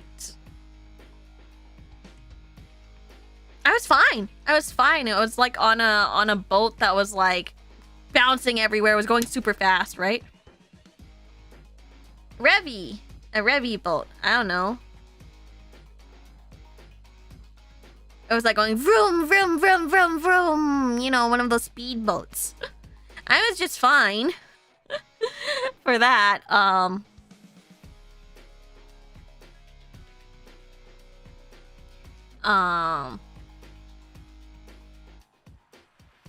And then, you know, I think those were fine. But then when I got to... but when I watch things, it's harder. And playing video games stationary, it's a bit harder. I've been trying out the VR headset. And I think it's really interesting that, that when I'm in the VR world, like the VR because I've been testing it out for on and off. With pills, completely manageable. With the motion stuff, of course, completely manageable. But I think it's really interesting. Like the moment I take, like while I'm playing in VR, it feels fine sometimes. Like for example, if I hit like A and I'm jumping, then it gets a bit more dizzy because, well, I think it's because I'm not physically jumping. But if I'm turning my head around and stuff, it's not bad. It's not bad. I feel fine. But like the moment I take off the headset, I feel like it just, like your brain just goes, oh wait, you weren't actually doing that? Okay, well, here's all your nausea in one go.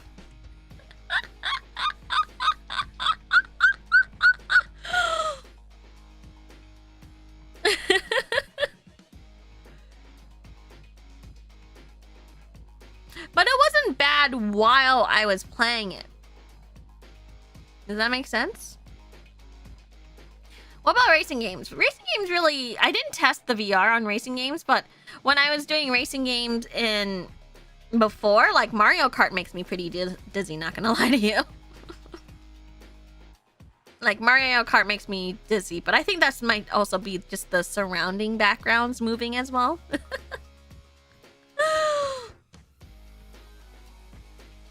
But it really depends. Some things are like kind of easier to deal with, and some things are like, oh, it's awful. It's basically sensory deprivation if you think about it. For VR, I guess so. I think it's because my brain hasn't linked to some things that, and some things, like if I'm playing like an FPS game and I'm sitting down and I'm moving the camera but not me moving, it's probably because the inner ear is going like, hey, there's a disconnect, and because there's a disconnect, we're gonna make you barf.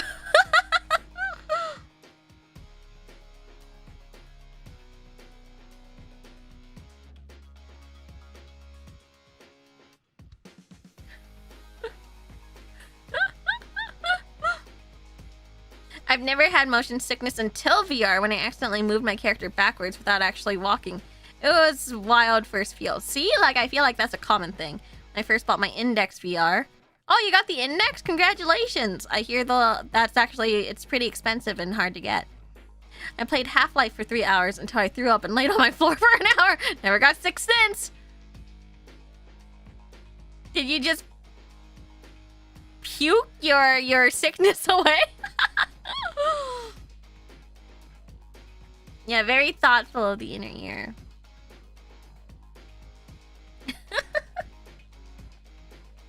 I wish that was me, but there are many times which I've just, you know, I just barfed, you know?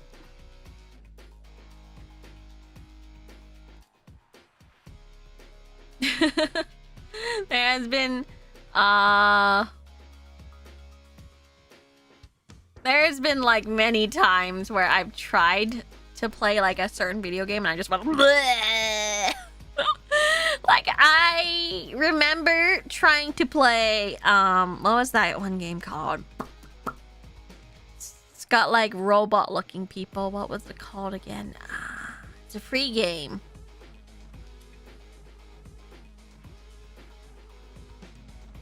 No, it's not near. It's not Roblox. Warframe. Yeah, Warframe. I think it's Warframe.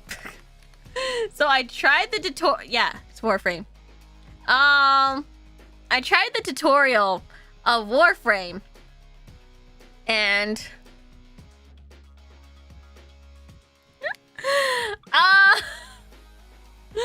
I threw up immediately.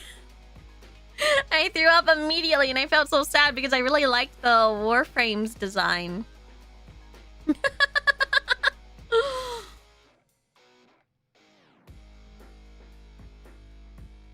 Is that why SMT overworlds make you feel nauseous because of the disconnect of scope? Yes, I think so. It's also, you know, I think especially for SMT5, like, it moves the background a lot. So it just makes me go, But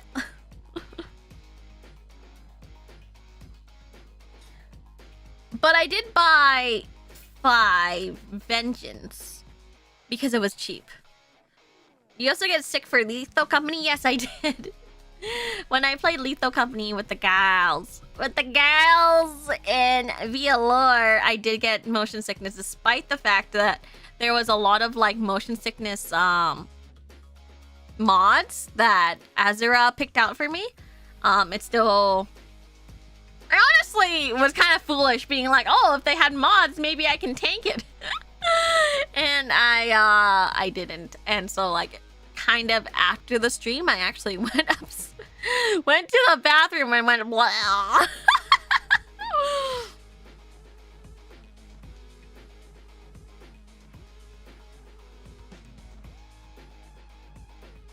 Yeah.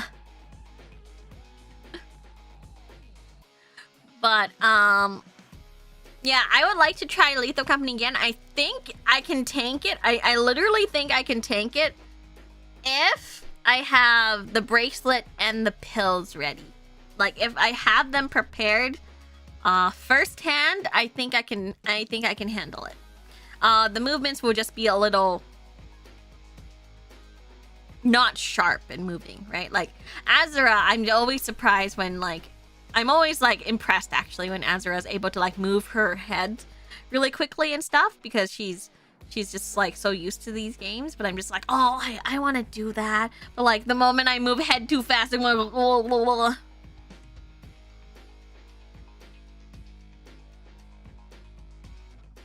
Like gentle movements are fine.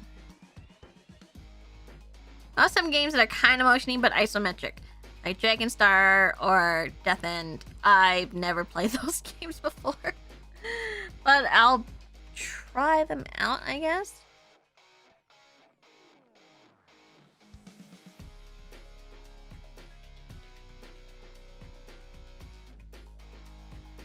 Has it gotten better over time with playing more first-person games?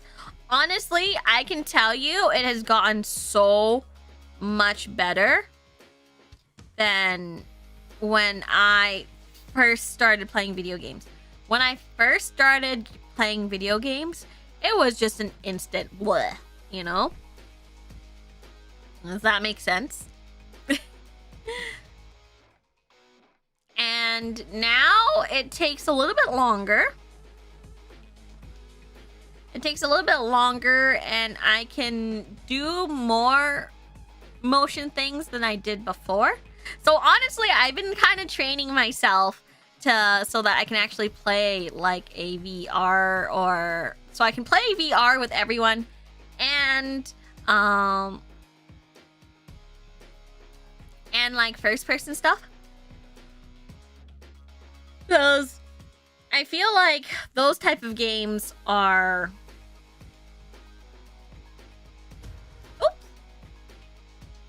those kinds of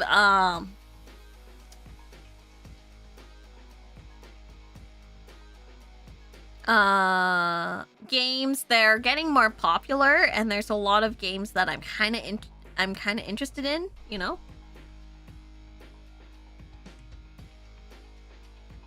So, and there's a lot of like collab games that are not like 2D, which makes me a little bit disappointed. And they're all like first person. I think my biggest disappointment is that when when I want to play like a horror game, like I really want to play a horror game, it's all first person. And it sucks because it's all first person.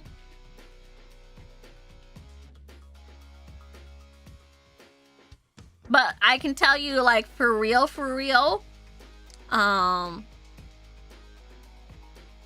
I think I've improved in the past. I've improved quite a bit since I started.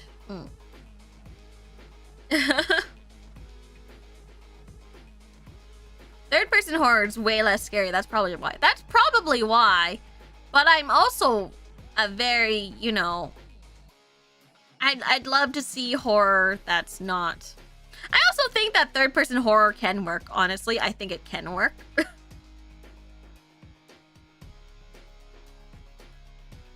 I think it can work. I just want more games to be less first-person and maybe like show me games that are,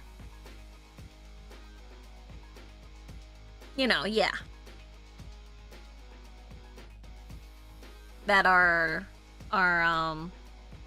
different types of games, honestly. Doesn't in Resident Evil also have like multiple camera angles, which kind of makes you also dizzy?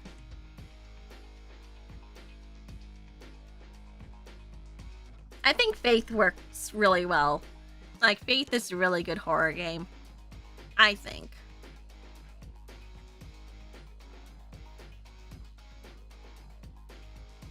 And let's see what other hold on, let's see what horror games I actually have on my list, because right now I love like the I really like horror games that are kind of like RPG Maker horror games are really good. Really good. What do I have? Oh yeah, a lot of I have like a bunch of point and click horror games. I love point and click horror games too.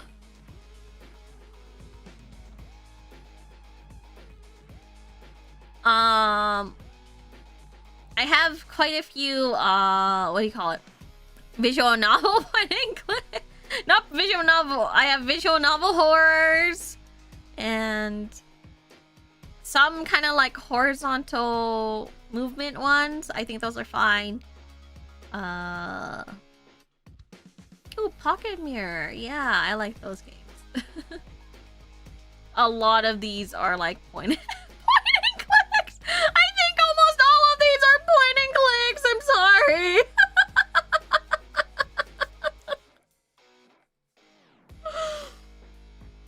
They're like all point and clicks.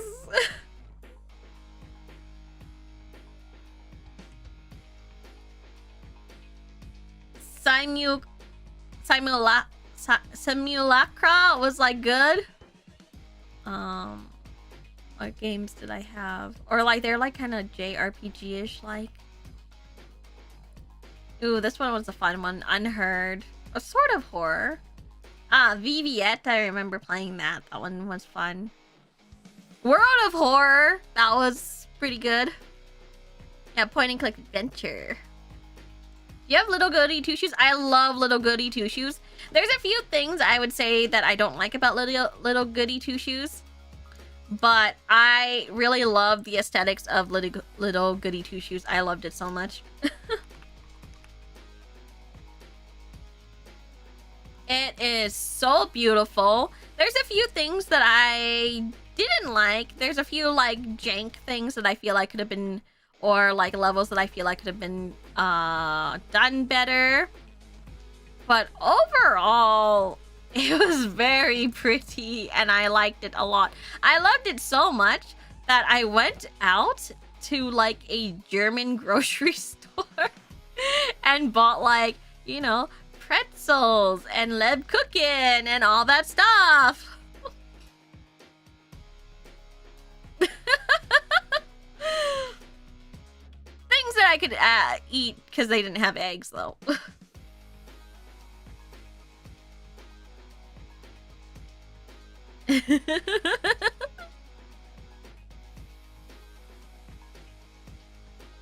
But I really like that game. If you guys like kind of like this kind of like very retro style, I thought it was quite fun, and it was kind of like, you know, maintaining people's people like the village to not suspect you and saying the right things as well. And it also kind of had like a GL GL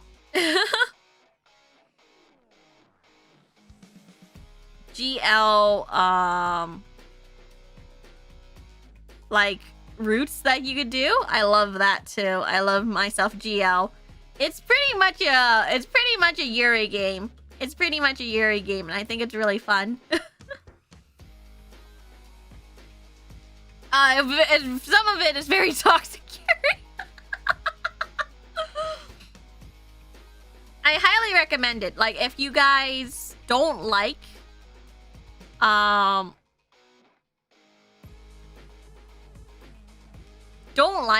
kind of like anime aesthetics, I would not recommend it. But I'm also just like, why are you here?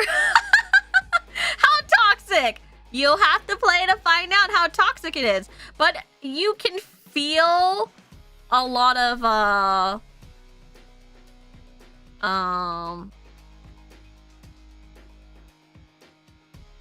heart in the game.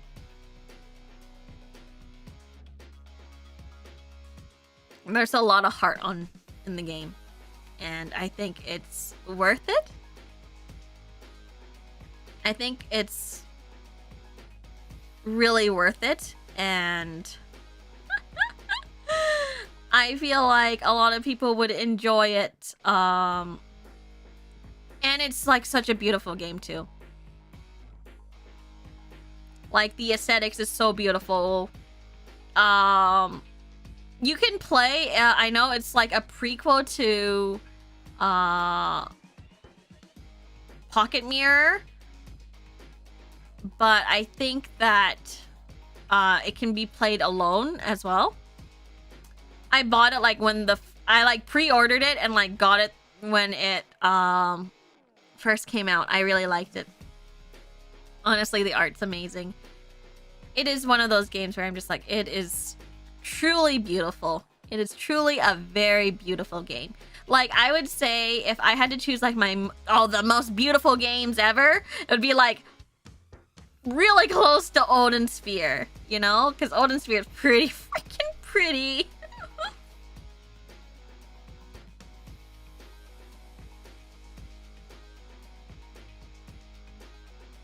Oh, Mercy, have you played Mad Father? I don't remember if I did. There's a lot of like games that I remember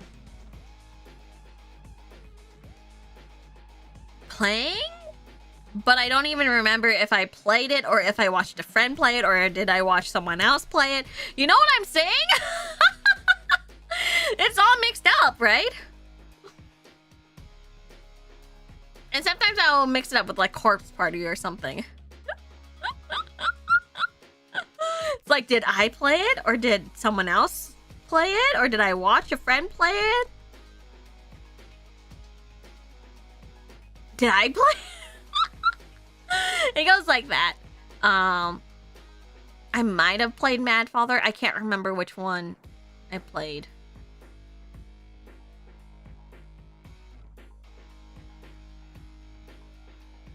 I remember playing Ib, not the new one, not the new version. I think the new version added a lot of stuff, but I played the really old version. Symptoms of watching too many Let's Play. Yeah, that when I was younger, I used to watch like Markiplier and PewDiePie. I think that was it, actually. And also, like, sometimes, you know, you couldn't actually physically buy a game. So, for example, there was a game that I really wanted to... Senpai! Senpai! Thank you, Sam, for remembering for 4 months.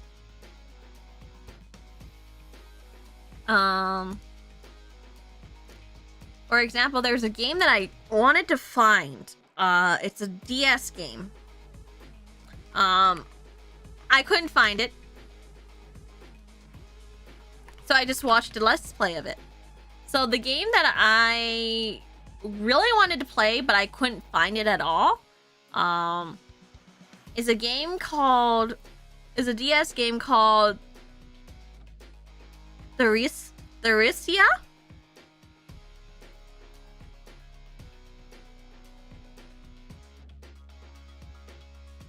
Theresia, Theresia.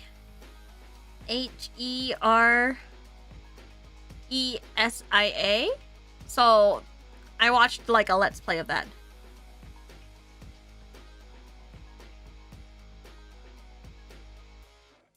So I watched a let's play because I simply just did not have, you know, it wasn't getting sold. I couldn't find a copy of it. Like, so I just had to watch a let's play of it, right? And it was very difficult to find for some reason.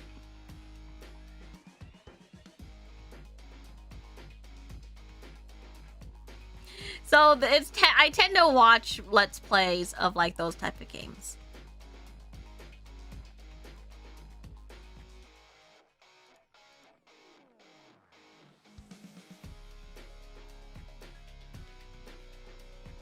But yeah, it's a very interesting looking game, I think. I would love to play it since it's pretty much just a point and click. But I just couldn't find it in stores. I just never played it because you know, you just can't find it, you can't find it, right? Was it Theresia? Yeah. Did I spell it wrong? Sorry. Minor dyslexia.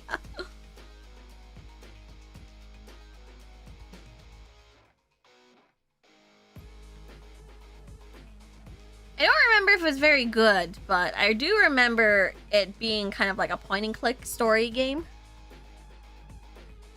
I found it. Apparently it's $122. $122. I think it was $100 too much. Maybe I would have gotten it for 22. I don't know. But it is rare. It is rare. It is considered a rarer game, not like a rare game, but a rarer game. But at that time, I couldn't find it, you know. It came out with a sequel too. So, it was popular enough to come out with the sequel. Apparently, I'm not sure if the sequel was ever translated. I think the sequel.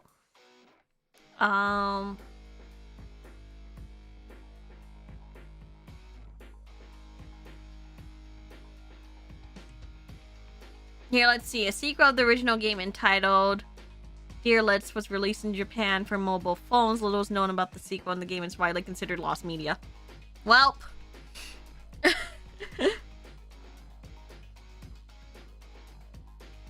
Well. Guess that's happened.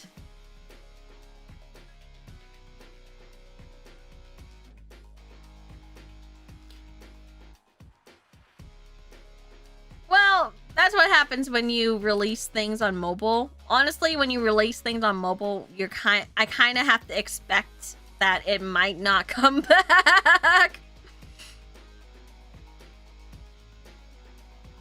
You have to expect it will not come back. But yeah, I think but like rare games like that, like I tend to watch not walkthroughs, let's play throughs.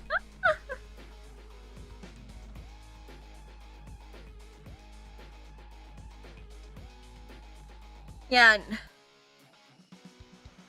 Like if something is on mobile, I'm going to assume that it will die. I have to assume it will die. Nothing on mobile. I think my old iPod Touch is like probably like a treasure trove of like old like apps that I can still open, by the way, that don't exist anymore.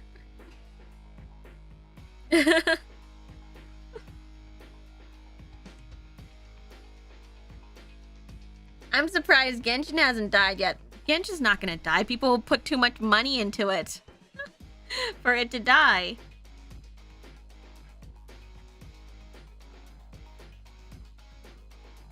Like, I'll be real with you. Do you still have OG Flappy Bird? I probably do. Like, I'm sorry, the fact that,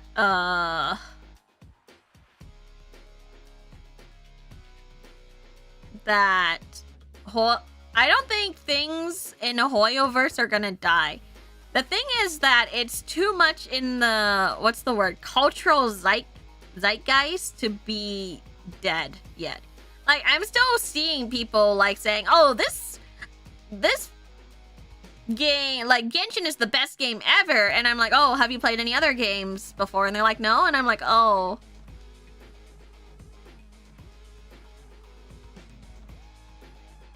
Huh. Kawaii's gal pal who watched an hour-long Genshin cutscene. I'm still mad about that. I was like, what the heck do you mean?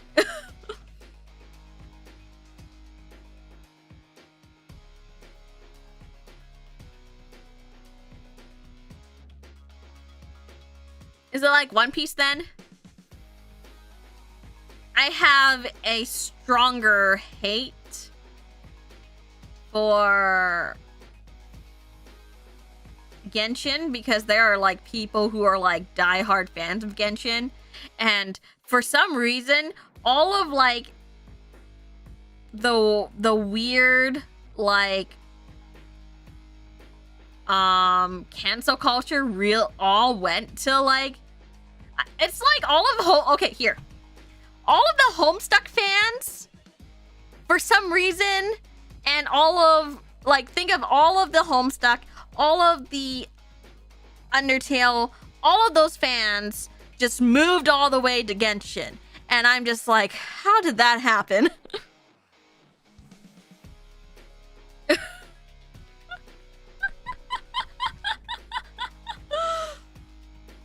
Like, old Tumblr basically went there. Like, I don't know how that happened.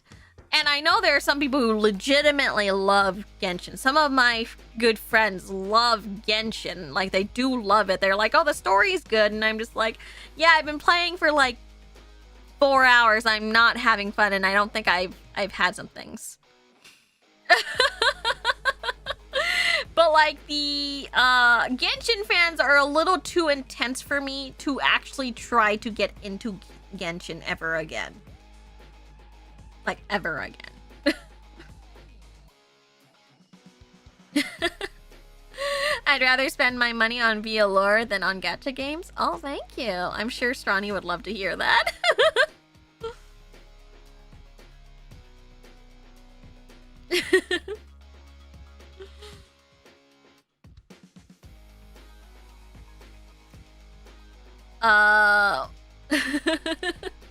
But I am one of those bitches that are free to play for life. I'm like those people who refuse to spend any money. The only times I ever spent money, and the 2 times I spent money on a gacha game, it bit me in the butt. It bit me in the butt, and I refuse to ever spend money ever again. So, for example, I spent money, unfortunately, on Cookie Run Kingdom.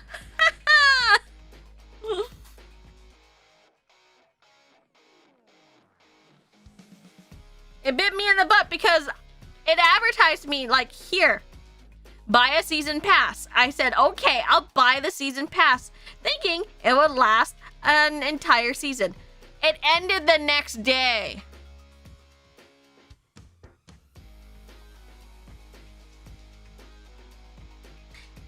They advertised to me the season pass that ended the next day, and because I bought it the day before, it doesn't move on to the next season. It just went like, oh, by the way, it's gone now. And I was like,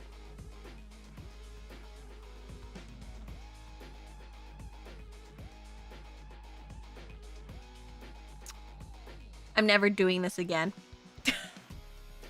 I'm never doing this ever again. And so I never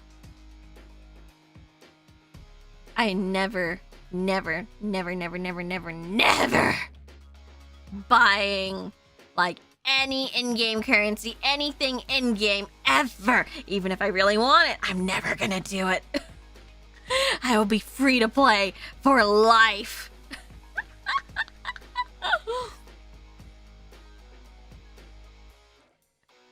They pointed to me in particular and said, "Fuck you."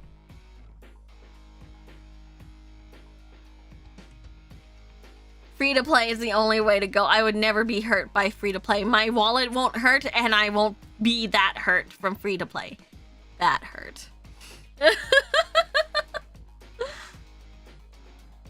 It didn't cost much, but it still hurt, you know?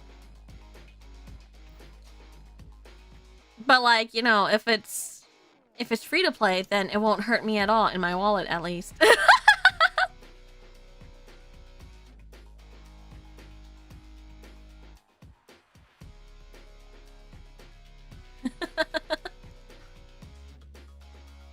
But yeah, I love, like, the only games I do want to get back into, but I can't right now because I'm so busy. The two games I want to get back into for gacha games, and these are the only gacha games I'm ever gonna play for a while until, oh, and the Pokemon trading card one right now. The Pokemon TCG Pocket. Other than those, this doesn't really count, I don't think. The two games that I want to get back into or want to continue playing is Blue Archive and Nikkei, and that's it. And that's it. I was considering, like,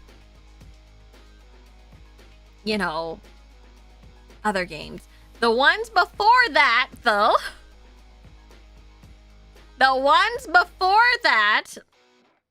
is I used to play, but they took it off. Was like the phone game I played like a lot before that was like Yokai Watch Wibble Wobble, but they took that off the market, so I'm sad. Who's your BA best girl? That's a hard question.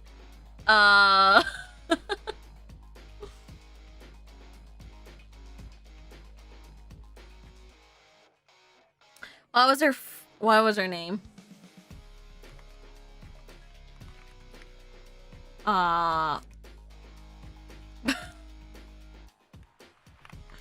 This is so funny.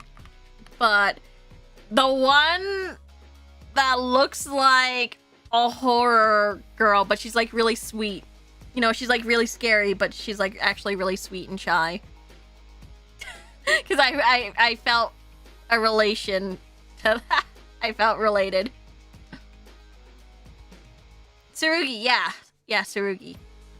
It was like one of my favorites. Oh wait, I know my favorites.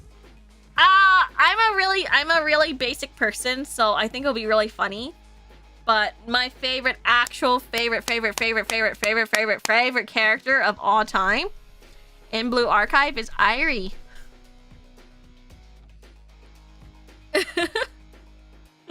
Irie, she's just so normal.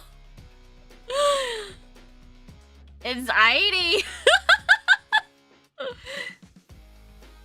She is so normal, but she is so ride or die as well for her friends. Cause like when what's her name? Kazuha?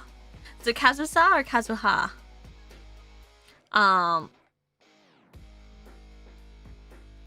Was like, they were like, oh yeah, she's gone, like, she's became like a delinquent now. She was like, all right, we're delinquents too then. I thought that was great. That was really funny. But yeah, I like Irie the best. People are always like, why do you like Irie the best? I'm just like, well, in this kind of world, she's like, you know, she stands out because she's pretty normal. In my opinion, she's really normal. And so she stands out a lot. And I feel like she really likes her friends. She knows what she's like. You know, she's ride or die. So I was like, yeah. Irie's Irie is the one that likes mint chocolate. Chocominto. Ice, ice, ice. No one is normal. Let's just say that. But she's charming in a cute way, you know?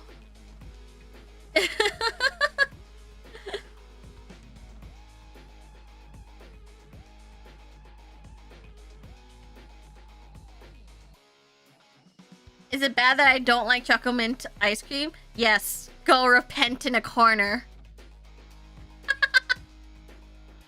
Go repent in a corner. Go, get out of here. Repent for your sins. And then come back when you finally realize how good Chocomint is.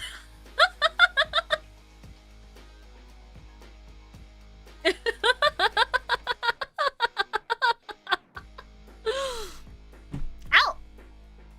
I hit myself. But yeah, I really like Irie.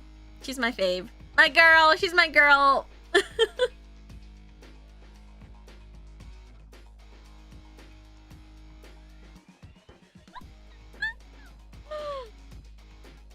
I like Chocomint. Oh, I get why people don't like Chocomint. There's a lot.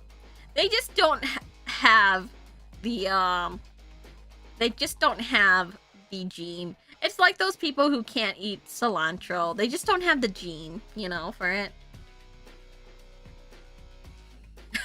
Because people think Chocomint tastes like toothpaste, and I think they're wrong.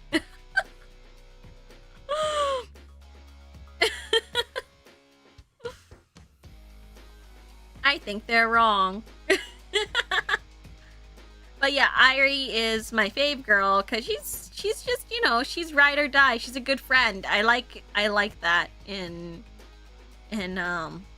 characters because, and she's kind of like I feel like she's kind of a bit of an underdog as well.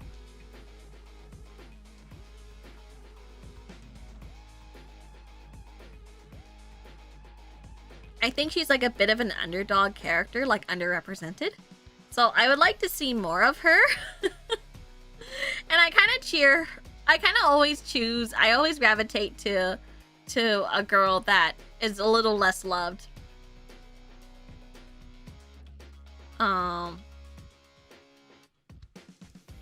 Because I feel like in a waifu game, like I feel like those girls also deserve a lot of love, right?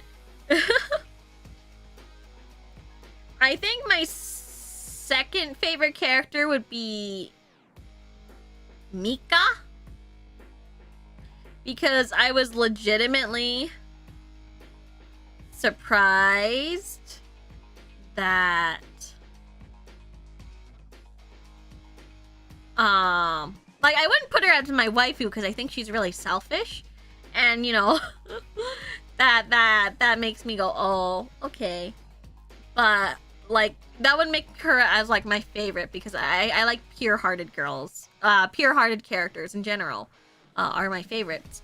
But I like how complex she is, and I think she's a very good. I was actually surprised that this waifu game from like Korea was able to make such a complex character. You know what I'm saying? Like, I was like legitimately surprised that they actually fleshed out Mika so well. Like, you know, you'd think of Blue Archive and Nikkei as like you know, they don't really care. Oh, whatever. It's just waifus. They're probably just stereotypes anyways, right?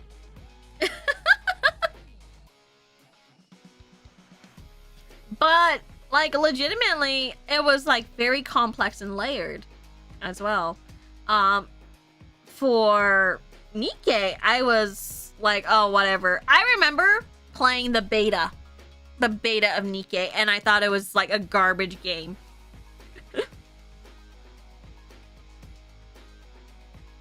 Like, I thought it was a garbage game. And then people were, like, telling me, like, oh, it's a great game. And I was like, no, it's a garbage game. Like, what are you talking about? and then I heard that like they changed completely everything. They changed everything in Nikkei. Like it was completely different. So I went back and I was like, okay, let's see what they have. And it was really good. Like Nikkei's story is really good. Like they bait you with the Coomer stuff.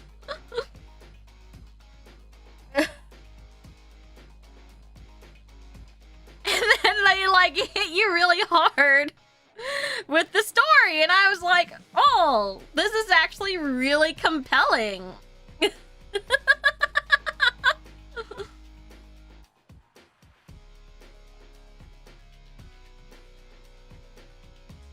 I mean phrasing, I meant what I said. Like they baited you with the Coomer stuff.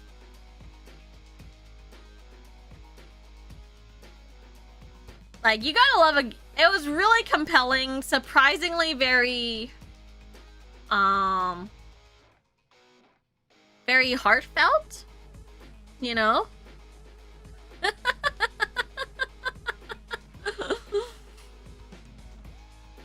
And I didn't think they would be able to make a complex world with I didn't think they would make actually a complex world surrounded that gives you in-depth world building about why this is happening and all that stuff. It's not just Coomer stuff. It was more than I expected, and I thought these stories were actually really good and compelling. Yeah. I legitimately think that Nikkei is pretty good. But yeah, I remember playing the beta going like, this is dog shit. Why would anyone want to play this?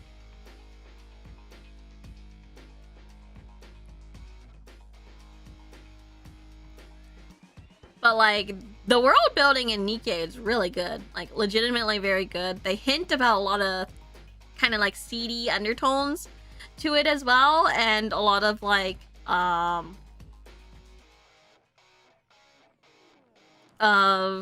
a lot of things that is very surprising for Nikkei. Like, you wouldn't think it would be in that game, but hey, it is. Same thing with Blue Archive. Sometimes they have, like, really compelling stories, and I think the best story was the one with Trinity and...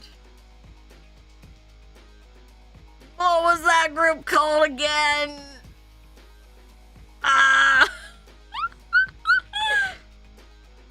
It had the skull motif. I'm forgetting names so badly.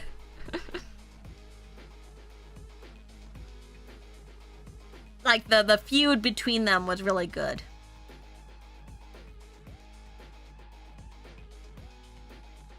What was the girl's name with the hat and the face mask? I have a couple Nikkei codes for my bubble tea. You want them?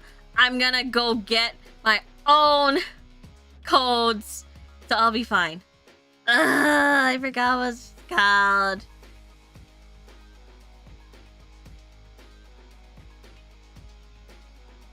Iris? Alias?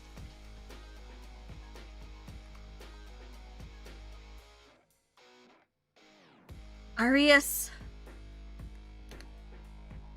I think it was Arius. Yes. Arius.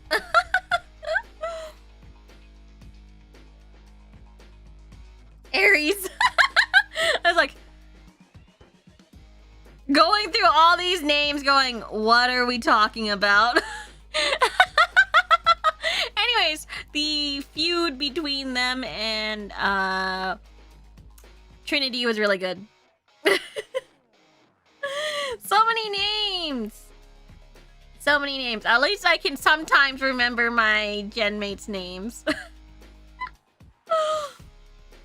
It happens. I will even forget my own birthday. Let's be real. I'll forget my own birthday too. But for the person who captured my heart in Nikkei is Biscuit. I think Biscuit is really cute.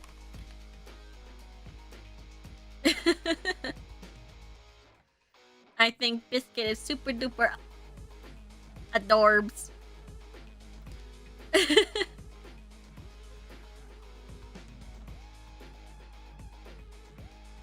Trying to keep up with Gadget Games anxiety inducing. This is why I don't remember all of the characters' names, because I just simply cannot remember them.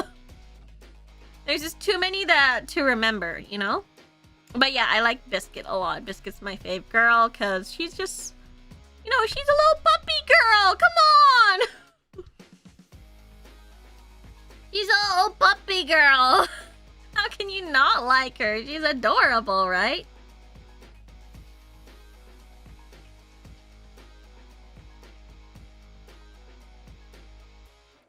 She's a little puppy girl, and I like that. And then, like, when she does her, like, whatever the super thing is called, she, like, there's a little whistle, and all these dogs come around. There's even one little corgi, I think it's a corgi, actually, that, like, shakes its butt, and I think that's so funny. It's great.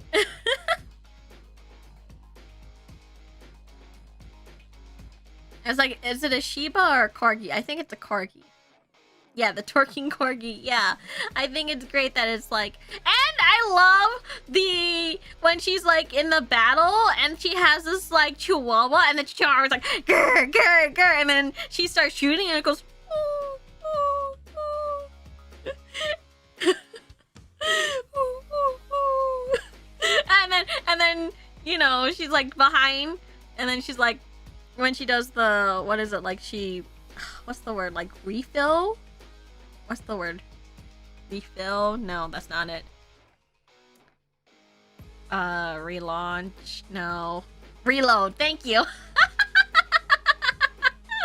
Thank you. Yeah, when she reloads, the reload animation, the dog goes, and then, you know, when she shoots, it goes, it's like, how do you refill your gun?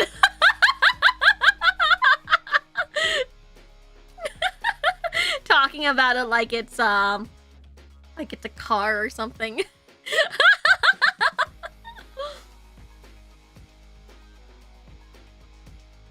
But yeah, I love the little doggy where it's like, because you know that's how little dogs are.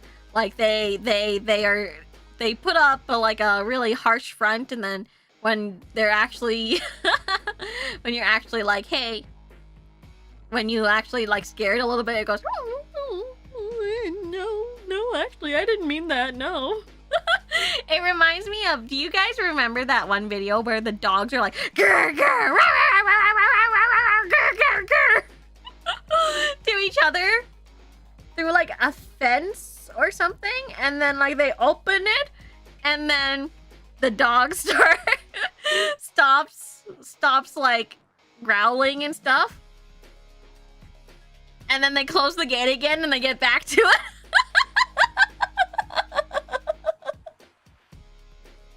Or when one dog stops and goes to take a drink of water, and then they stop, and then they go back and they start arguing again. They go, grr, grr, grr, grr, grr.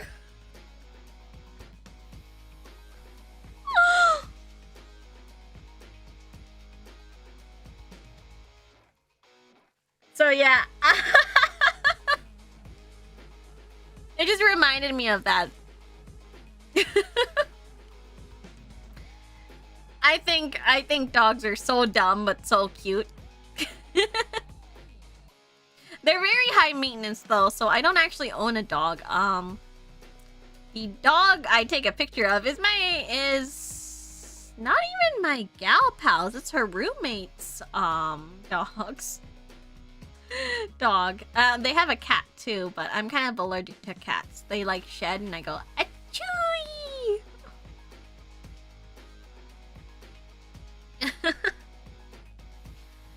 So, and my parents don't like pets, so I just don't have any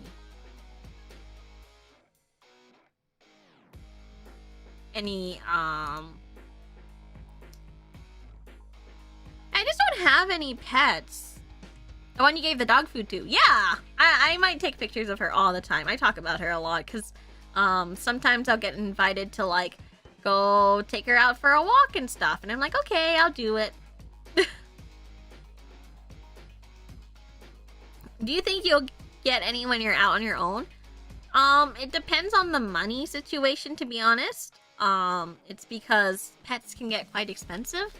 And if I feel like I don't have the sufficient funds to take care of them, especially for like vet fees and stuff, I don't think I'll be able to afford it, you know? I hope that makes sense.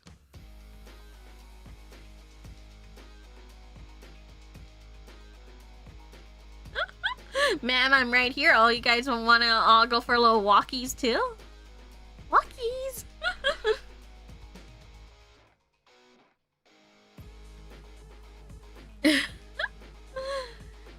So yeah, and food, I was like, oh my gosh, these food are kind of expensive, you know? Because when I bought the food, I was like, oh wow, it's like, it was like nearly like $20 for a bag of treats, you know?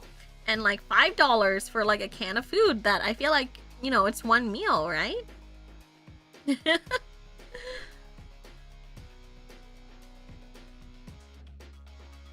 Which is why I'm just like, huh. This is kind of expensive, isn't it? So yeah, I feel like if I was in a better position to take care of them, I would. I would, but you know, right now I'm actually taking care of my parents as well, and I'm kind of the sole bread winner of the family. So basically I pay for everything. So bills right now is going through me, like insurance and stuff is through me, like everything is kind of through me, right? So it's pretty tough. It's pretty tough to take care of them, and then sometimes I'd have to take care of extended relatives as well if they're in a position but that they can't take care of themselves. So I have to take care of some like maybe hospital bills and stuff too. So it gets a little overwhelming. So I try to put my parents into like a position where I'm just like, you know, I actually don't make too much. I make enough for us to be able to pay the bills, but I think that overall I think I still have I don't actually have that much, right? So cuz like last time when my parents were on their way. They're I'm picking them up pretty soon for them to come back, and so I did a lot of work and stuff. I still have some recording stuff to do, so hopefully I can still do them before they come back. But like I had to explain to Papa I couldn't give them like an extra $2,000 for their trip, because I've already spent quite a bit for them. You know? Because I paid for the trip myself, and I was like, I'm sorry, Papa, but I can't afford an extra $2,000. And he was like, oh, it's okay. It's okay. So I was like, yeah, okay, please. So yeah, I have to put some boundaries, you know, because I make enough to pay the bills comfortably, and buy a few trinkets here and there and spend some money on games and stuff as well. But you know, a lot of it I want to save it for my dream, which is to like buy a house.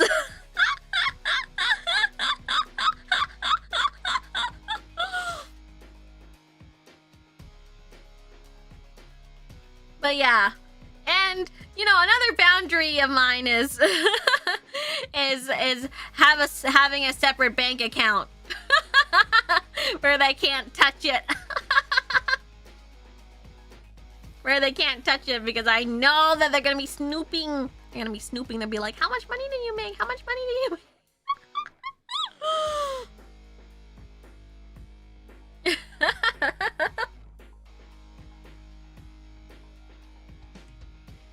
Papa's always asking every month, "Did you make any money?" Every month. "Did you get a lot of money?" I say, and I always reply, "I get an okay amount." But yeah, they definitely like sometimes I think they overestimate how much I make. I think they overestimate how much I make, and I'm like, no. No, back to reality. Oops, there goes gravity. I think it's because both of them found out about YouTubers. Maybe they saw like Mr. Beast or something, and they're like, "Do you make this kind of money?" And I'm like, no, I do not. No, actually, no, I really do not make even close to that amount.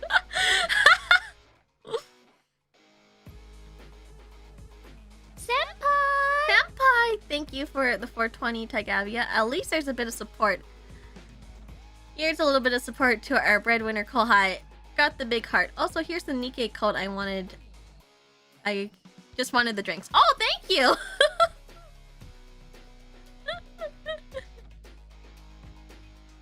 It hasn't, you know, to tell you the truth, they're still getting used to what YouTubers are. They're getting used to what YouTubers are, and so their frame of reference is not there. Read the code. Don't take my code. Don't take my code. It's mine.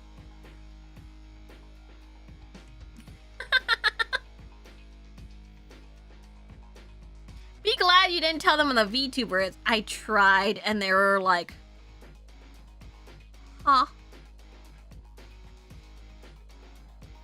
Senpai! Funny money. Just for mercy, not for papa. Thank you for the 20, Anon. Anonymous. Funny money. Just for mercy. Thank you. Just for me. I'll put that in my savings. Thank you.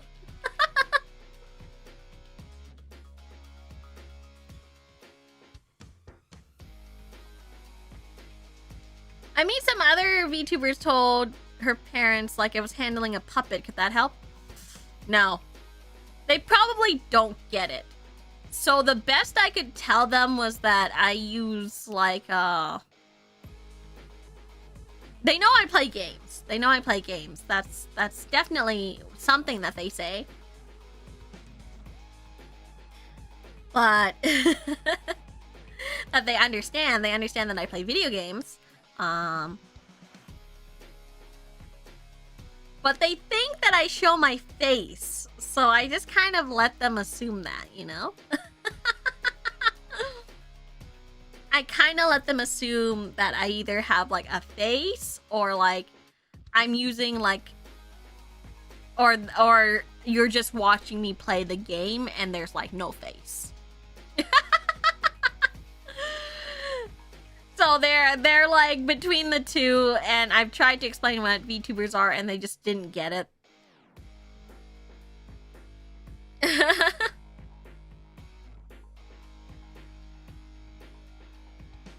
They just didn't get it because they were just like, so this is a character you play? And I'm like, uh-huh. So it's not you? And I'm like, no, it's me. Is this a voice actor? No.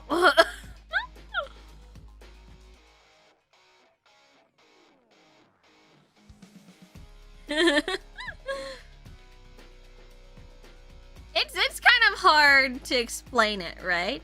And they're like, oh, is it an AI? No, you know? It's a little harder to explain it. So when I say streamer or something, they're like, okay. So they kind of get that. They kind of get it, but they don't fully get it. You know what I'm saying? They're like, okay.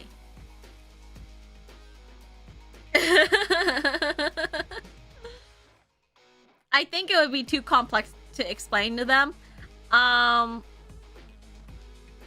Some extended family members get it right away. So like my cousins get it right away. It's funny, but they're like, I had a panic moment when they're like, oh, I heard you like anime. And I'm like, yeah. So my niece and nephew, when I told you guys that I have like a niece and nephew, but it's like my cousin's kids, so it's like, I don't know, once removed or something. It's really confusing. Anyways, niece, nephew.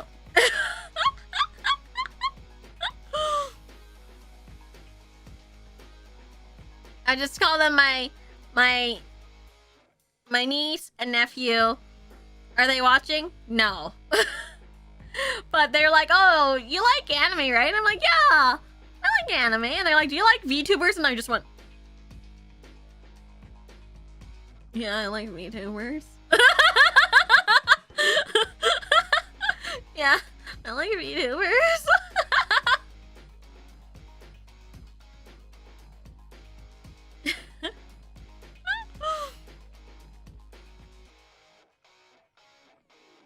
And they were like, oh, here are... It's like, oh, have you heard of...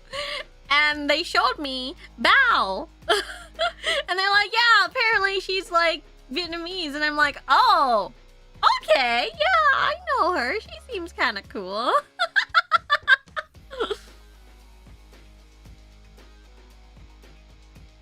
And I was like, whew. And I was like, yeah, I watched Hololive. I watch Hololive, and they're like, yeah.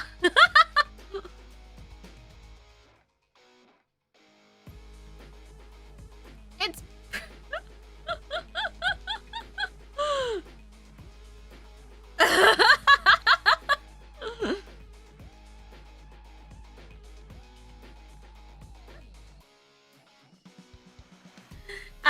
it was definitely one of those things. I think they got... By my reaction, they were like, I feel like they know I am one.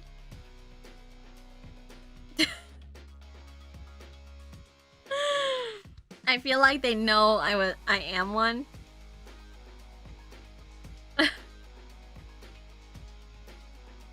But they're not pressing it because they're probably like, oh, must be some NDA stuff.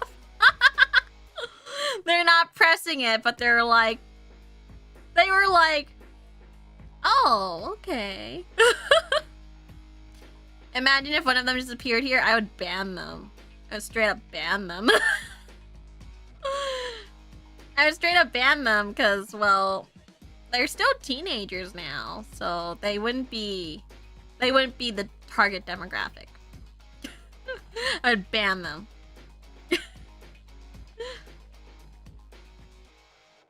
But they were definitely very chill about it. They were like, oh, okay. I get you. Kind of thing.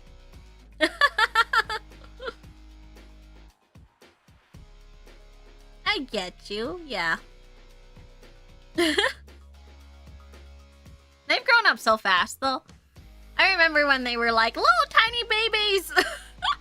And now I'm just like, wow. Your interests have changed so much. I'm still buying you things you told me that you like as a kid.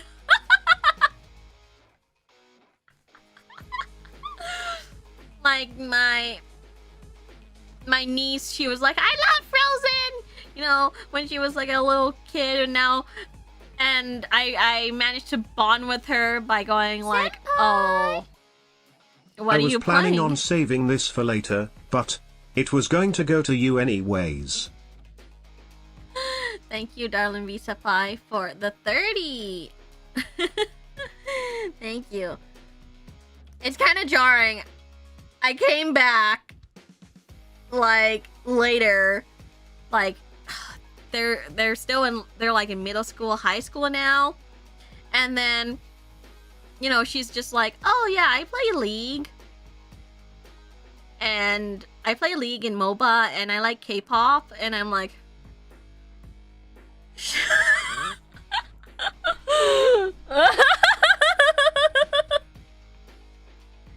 and I'm like, shit. Just the moment.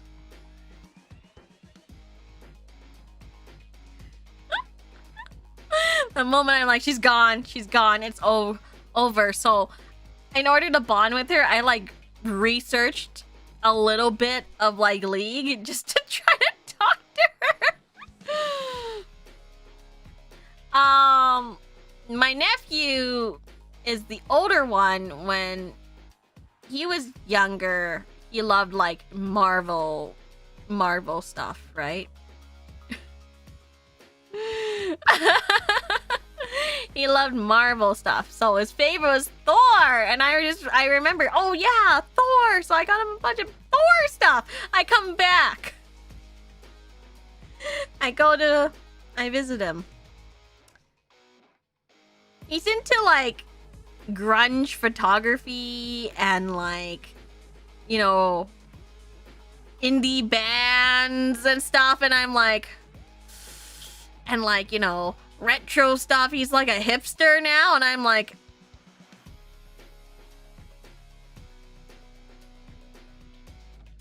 and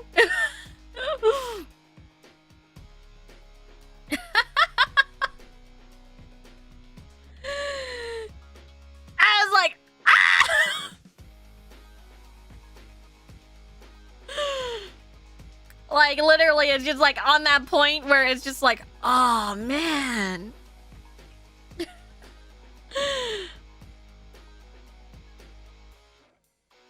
And like pretty, it was a major difference. Like, you know, as a kid, they were like, oh yeah, you know, we love heroes and cartoons and stuff. And now it's just like, oh wow, like your interests change. Those two are very different ends of the spectrum, right? They're siblings. So they're siblings. Like my niece and nephew are siblings. So the younger one is the niece. So I was like, oh man. And like pretty much it was just like, oh, they've become completely different, and now I have to find a way to bond because now I don't know what they're really into, and I don't know what it is. Like, you know, they're drinking coffee now, you know? I guess it makes sense, since I didn't visit them for a very, very, very long time. Like, I didn't visit them for a long time.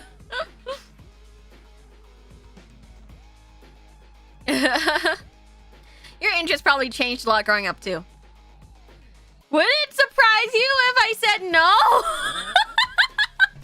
I was a weeb as a kid, I'm a weeb now.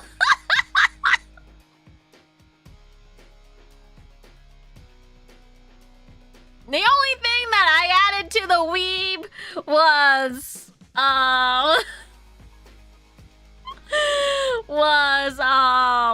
adding a few more special interests in there.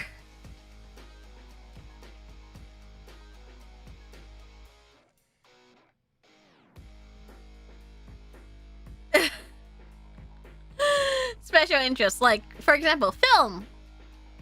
I like film now. Like, I'm internally a weeb. Like, all my stuff is anime. Like, I found like a picture of me as a wee little baby, like a tiny baby with a Sailor Moon ice cream cake. Okay, like I never changed, okay?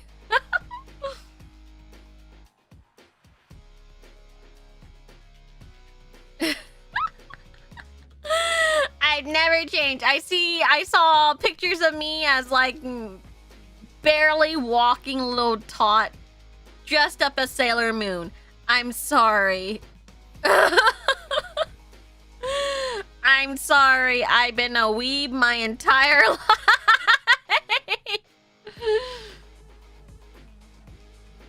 I've been a weeb my entire life and it never changed. Never ever changed.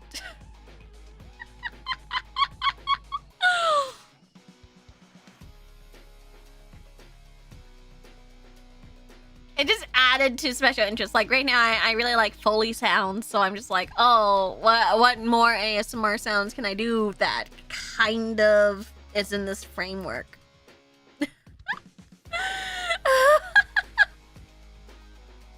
Or like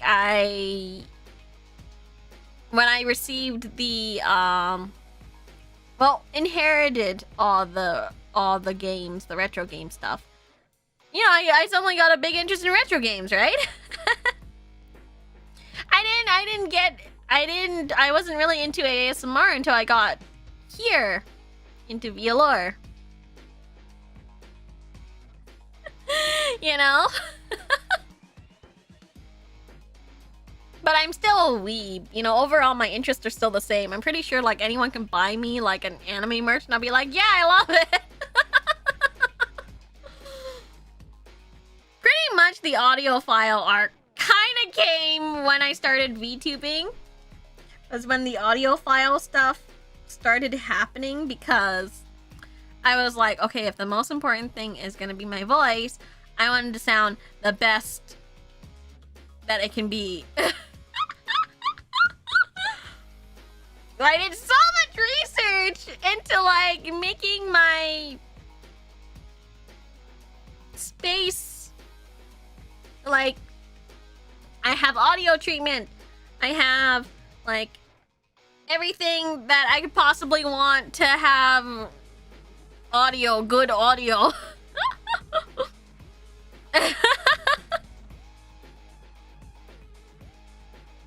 So that's why I'm just kind of like, I'm kind of like, oh, dang, it's ogre for me, huh? Like, I've set up my entire stream area to be like, professional. I know it may not sound like much, but I worked my butt to get the audio that you are hearing now to sound as good as it does.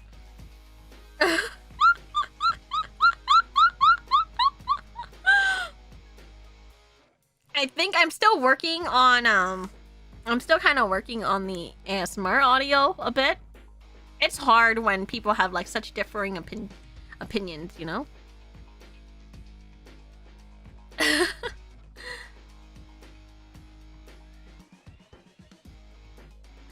So it's like, oh, well, which one's better, right? Honestly, it's so funny because right now you might not notice how good this audio is, but you'll notice when it's bad, right?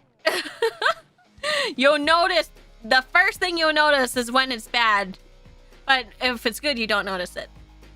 That's how it is.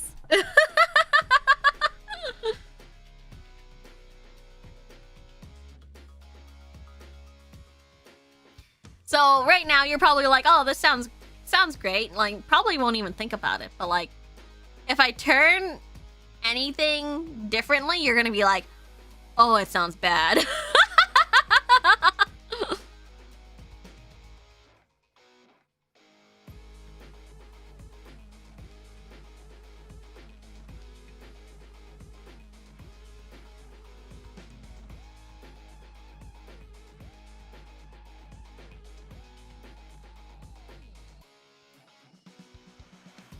Martian Memorandum. Yeah. I saw that. I might switch it to that one, but I'm gonna try to do Pandora Directive. Yeah. So yeah, I don't think there's any issues. In fact, I even have like a noise gate on my audio so that if it's not 100% perfect, but it's a less of a chance if you hear my parents yelling upstairs or like they're screaming if they're screaming like a pilot's name, I'm gonna be like, ah!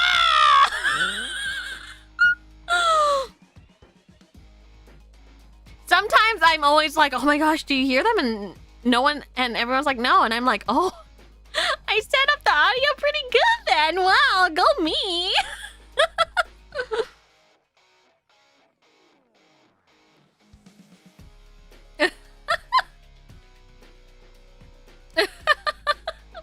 Because sometimes I literally have to like pause and go like, guys, I'm streaming. Senpai, thank you. Modiste, aka new here, or remembering for 3 months. What's a VTuber? What's a VAllure? Google. You can Google it, and I'm sure Google will be your best friend forever.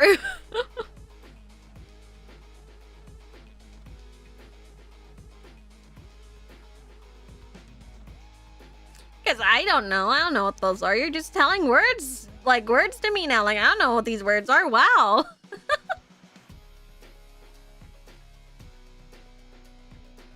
But yeah, I've been a weeb my entire life. Most of my interests stayed the same. Going through life.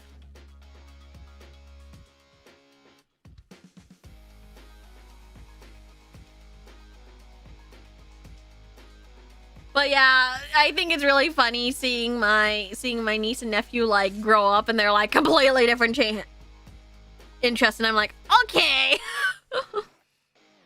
That's a little jarring for me.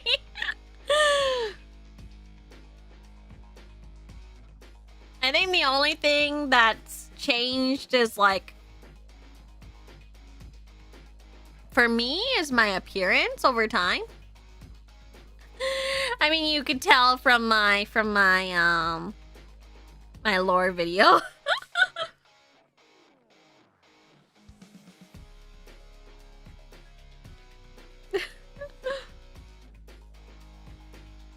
I remember one of my cousins was like, "Did you get plastic surgery?" And I was like, "No."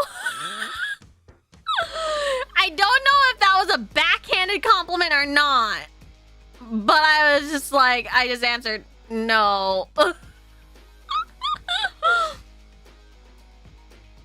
I can't tell if that was a backhanded compliment or was it like an insult. I can't tell. But yeah, apparently I've changed quite a bit in appearance.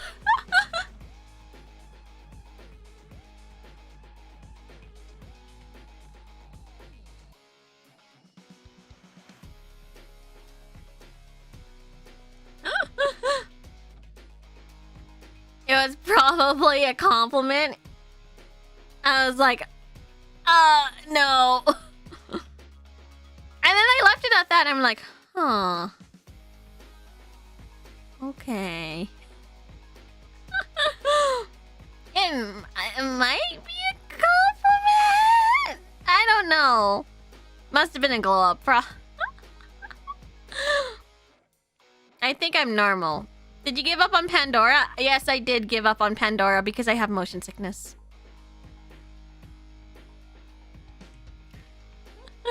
No elaboration. Literally no elaboration. I was like, why? Did I change? And she's like, yeah, you look different. And I'm like,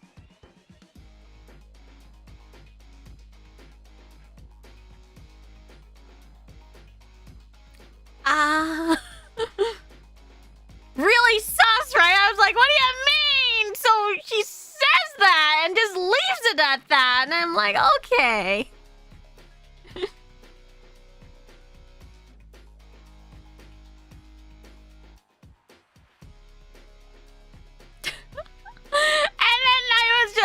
I didn't have the heart to be like, whoa, wait, what do you mean by that? I just was like, at the time it was already an awkward conversation because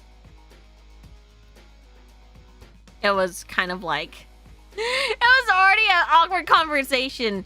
Of course, the awkward conversation was always about money, like loaning money and stuff. And I was like, I don't have money!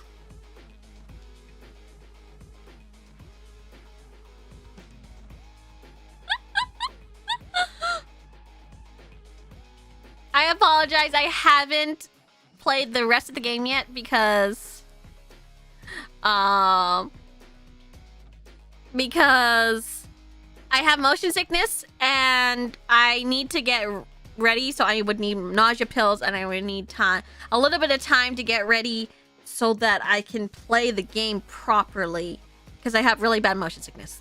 Yeah.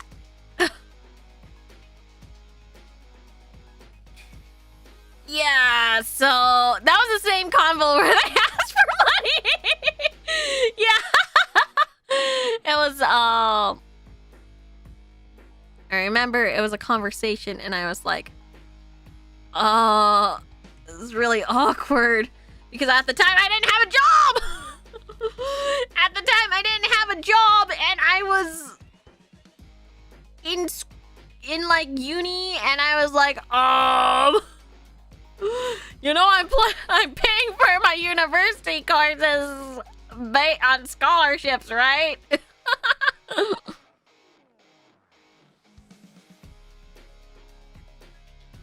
I was like, oh. It was a very awkward conversation, that one. But I think that's like the only thing that changed for me.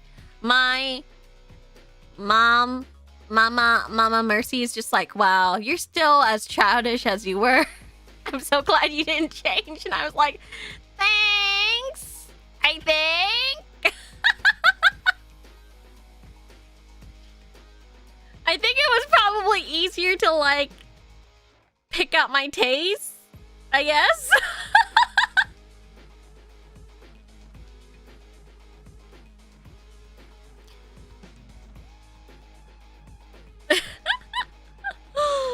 But yeah, she was just like, wow, you never really changed. And I was like, yeah. But she said that she's glad because it makes buying things for me easier, I guess. Because she was just like, oh, you like the same thing you did when you were a kid? Here you go.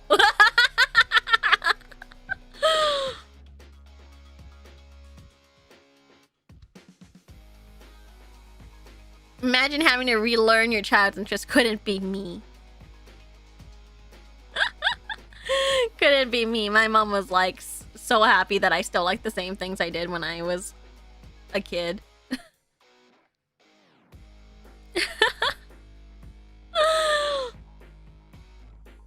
But yeah, I think the only change I have was like my appearance, and that's about it, really. I didn't really change. I didn't really change otherwise. Okay. But I feel so bad that this turned into like a really heavy, not heavy, this just turned into a Zatsu, and I don't know if I will get rid of the VOD or not, or change it to something, because I feel really bad for not doing the game, because I legitimately thought it would be something like a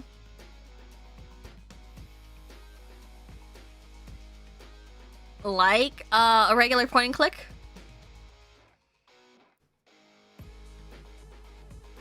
But it has 3D elements that I need to prepare for before I can do.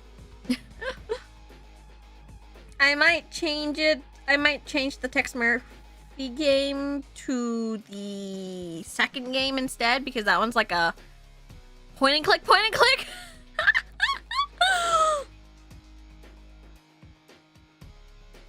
So yeah. I know it's a little funny. I know it's a funny and weird stream, but thank you all for having me here today. I'm probably gonna read Mangles or something and then fall asleep. Maybe just rename the stream. I don't got to delist it. Yeah. Senpai! Thank you, D-Man, for the 5. Don't feel bad for delaying the game for another day. It's a great stream anyways. Thank you. Let's go over my schedule again. I'll probably reschedule this for next week. I might change the game up, maybe from Pandora Directive to Martian Memorandum, if they did release that. Yeah, it says it's on Steam, so we'll see. Let's see. Let's see. Where is my schedule? It's on Twitter. Dang. Okay, let's go on to it. There it is. So tomorrow is my day off.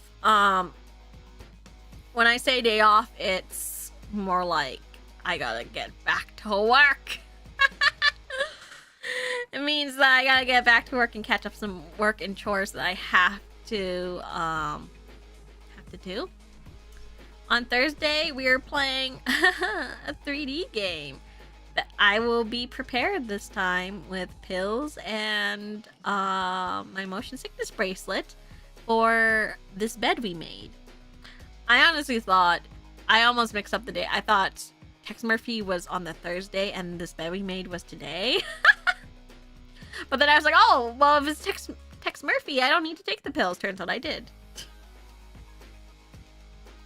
I asked how long until Mama and Papa Mercy come back.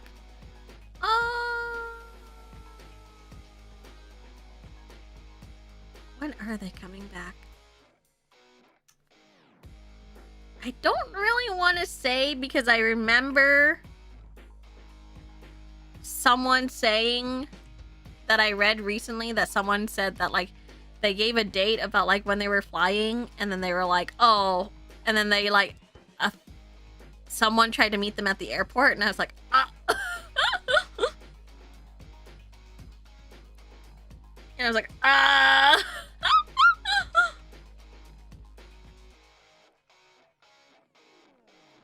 So I will say they are coming back soon and I will have to pick them up.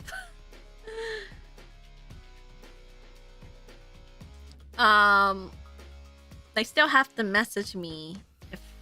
They still have to kind of message me though. But yeah, I saw a video about that the other day. Scary stuff. See?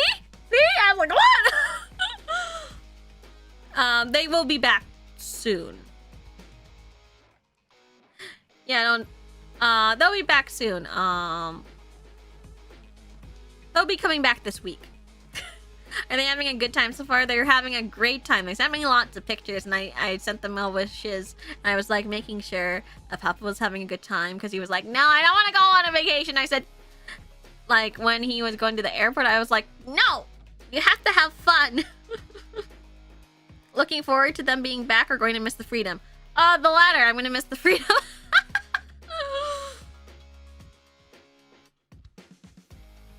I'm gonna miss the freedom. Literally, it was like I literally did say, have fun or else. If you come back here and I hear you didn't have fun, I'm sending you back out.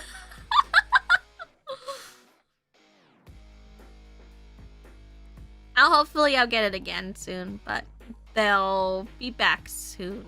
Yeah. They'll be back soon, so I'm just like, ugh.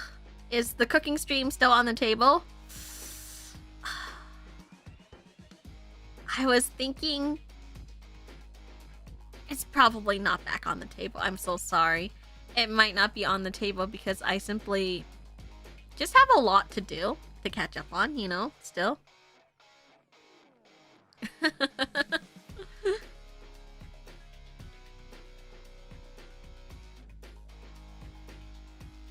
So Yeah, you might not see it, but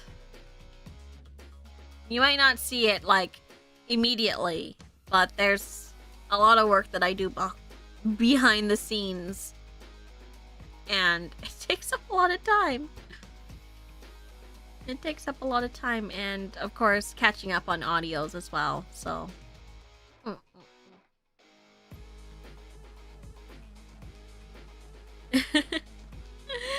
my mind is kind of like in 10 places right now, so there's just a lot of things on my mind. So hopefully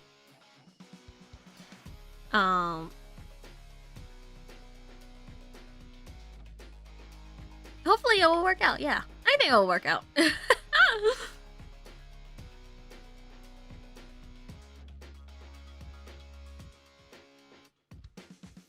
Hopefully you can use them for something. Enjoy the taco and taiyaki.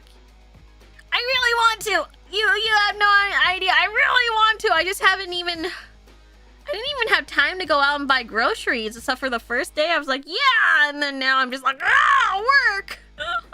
I didn't even have time to buy groceries to make them. I haven't gotten things, groceries for me yet, except for like a couple things. Anyways, thank you everyone for joining me today, and I'll see you guys again next time. Bye-bye!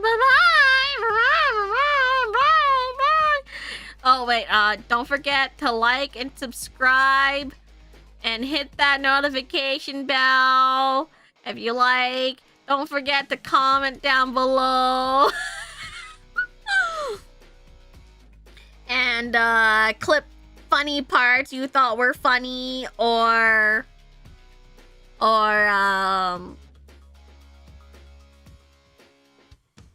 I have audios as well on Patreon that you guys can check out.